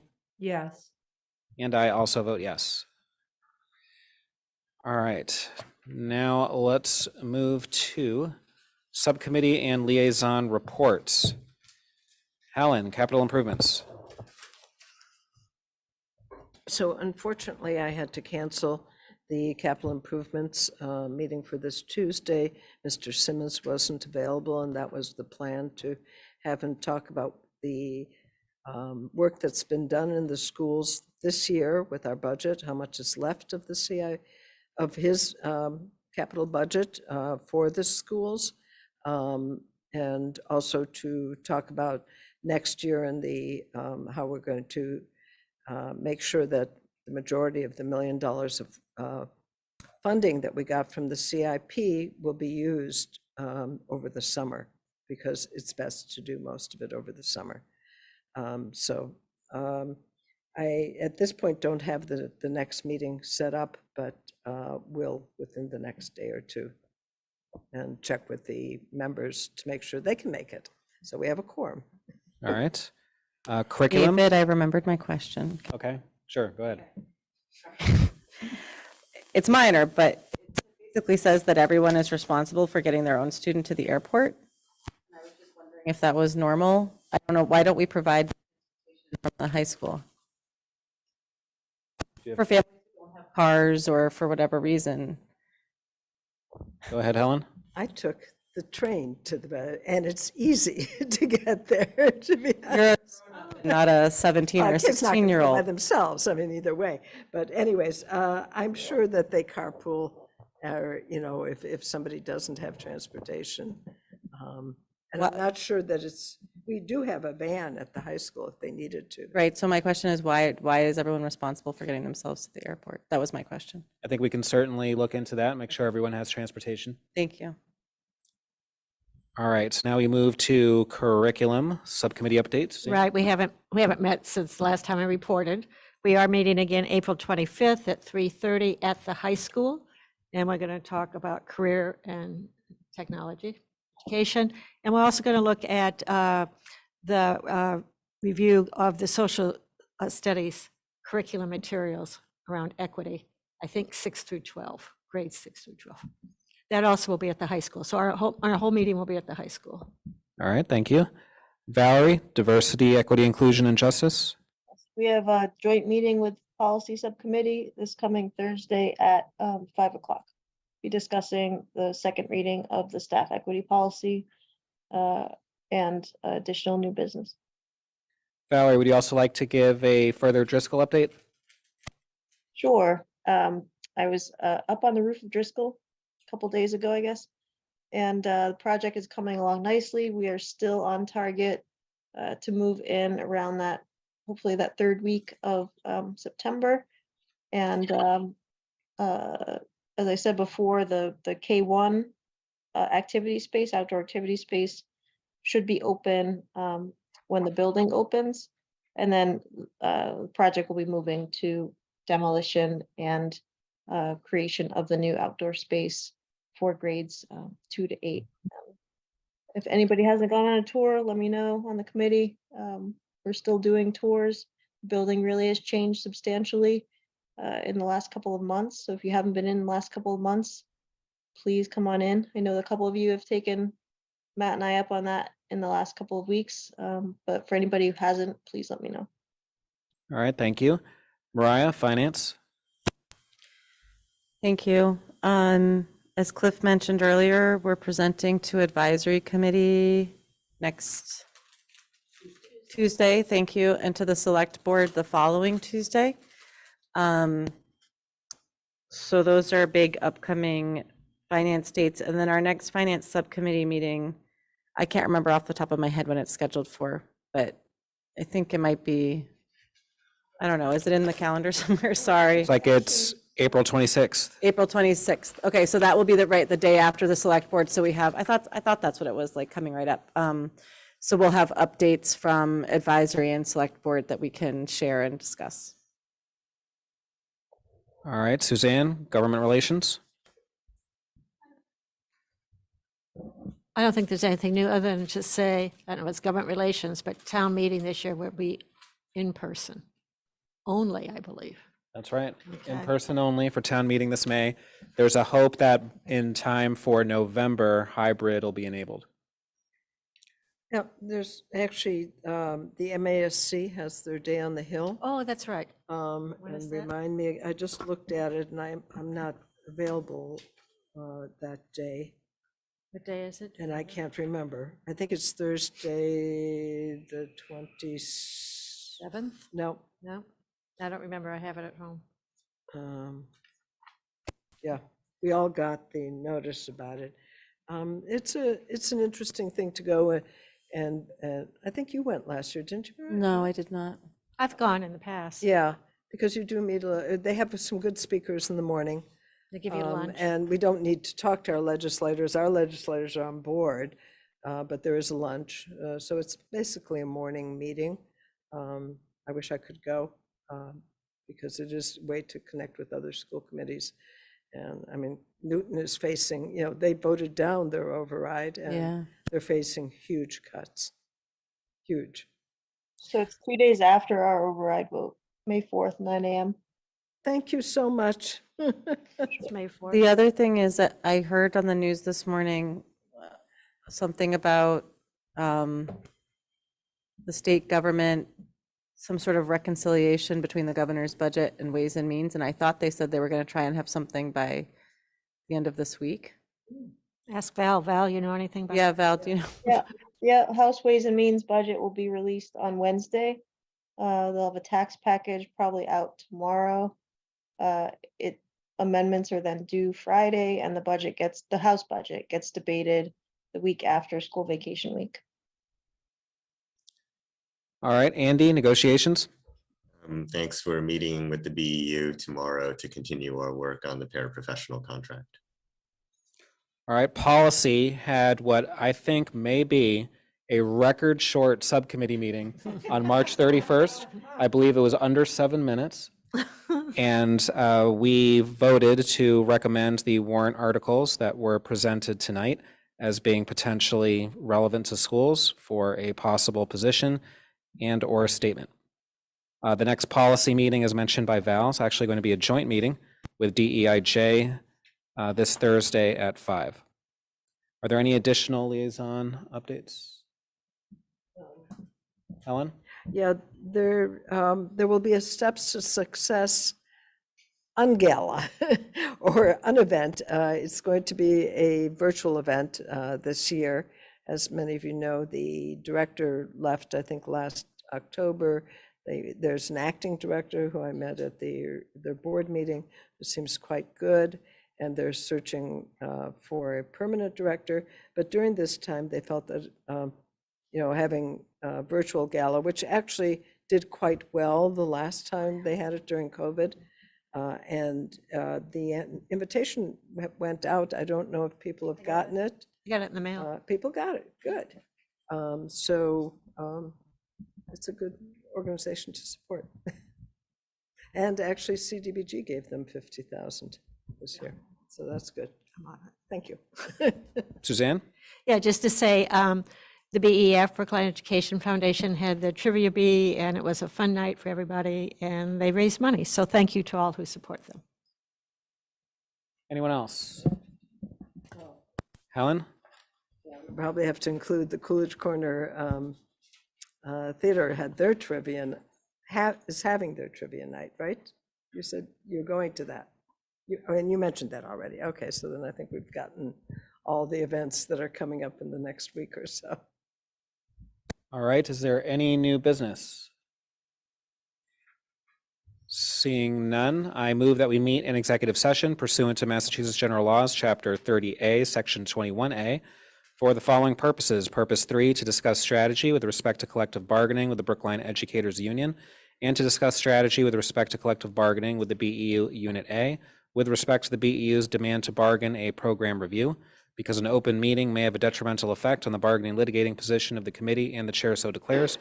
And for purpose 7, to review and approve executive session minutes from March 30th. Is there a second? Thank you, Second. Suzanne. Stephen, your vote? Yes.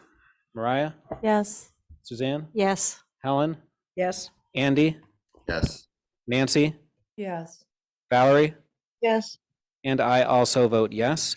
We will not be returning to open session, so good night to those of you in the public. Hope you don't have nightmares from our discussion on the financial portion, but in a way, maybe I hope they Phil. do have nightmares and that because could- it's nightmare worthy. Exactly. And you can do something about it. Right. All right. So good night, everyone. Sweet dreams. Recording stopped.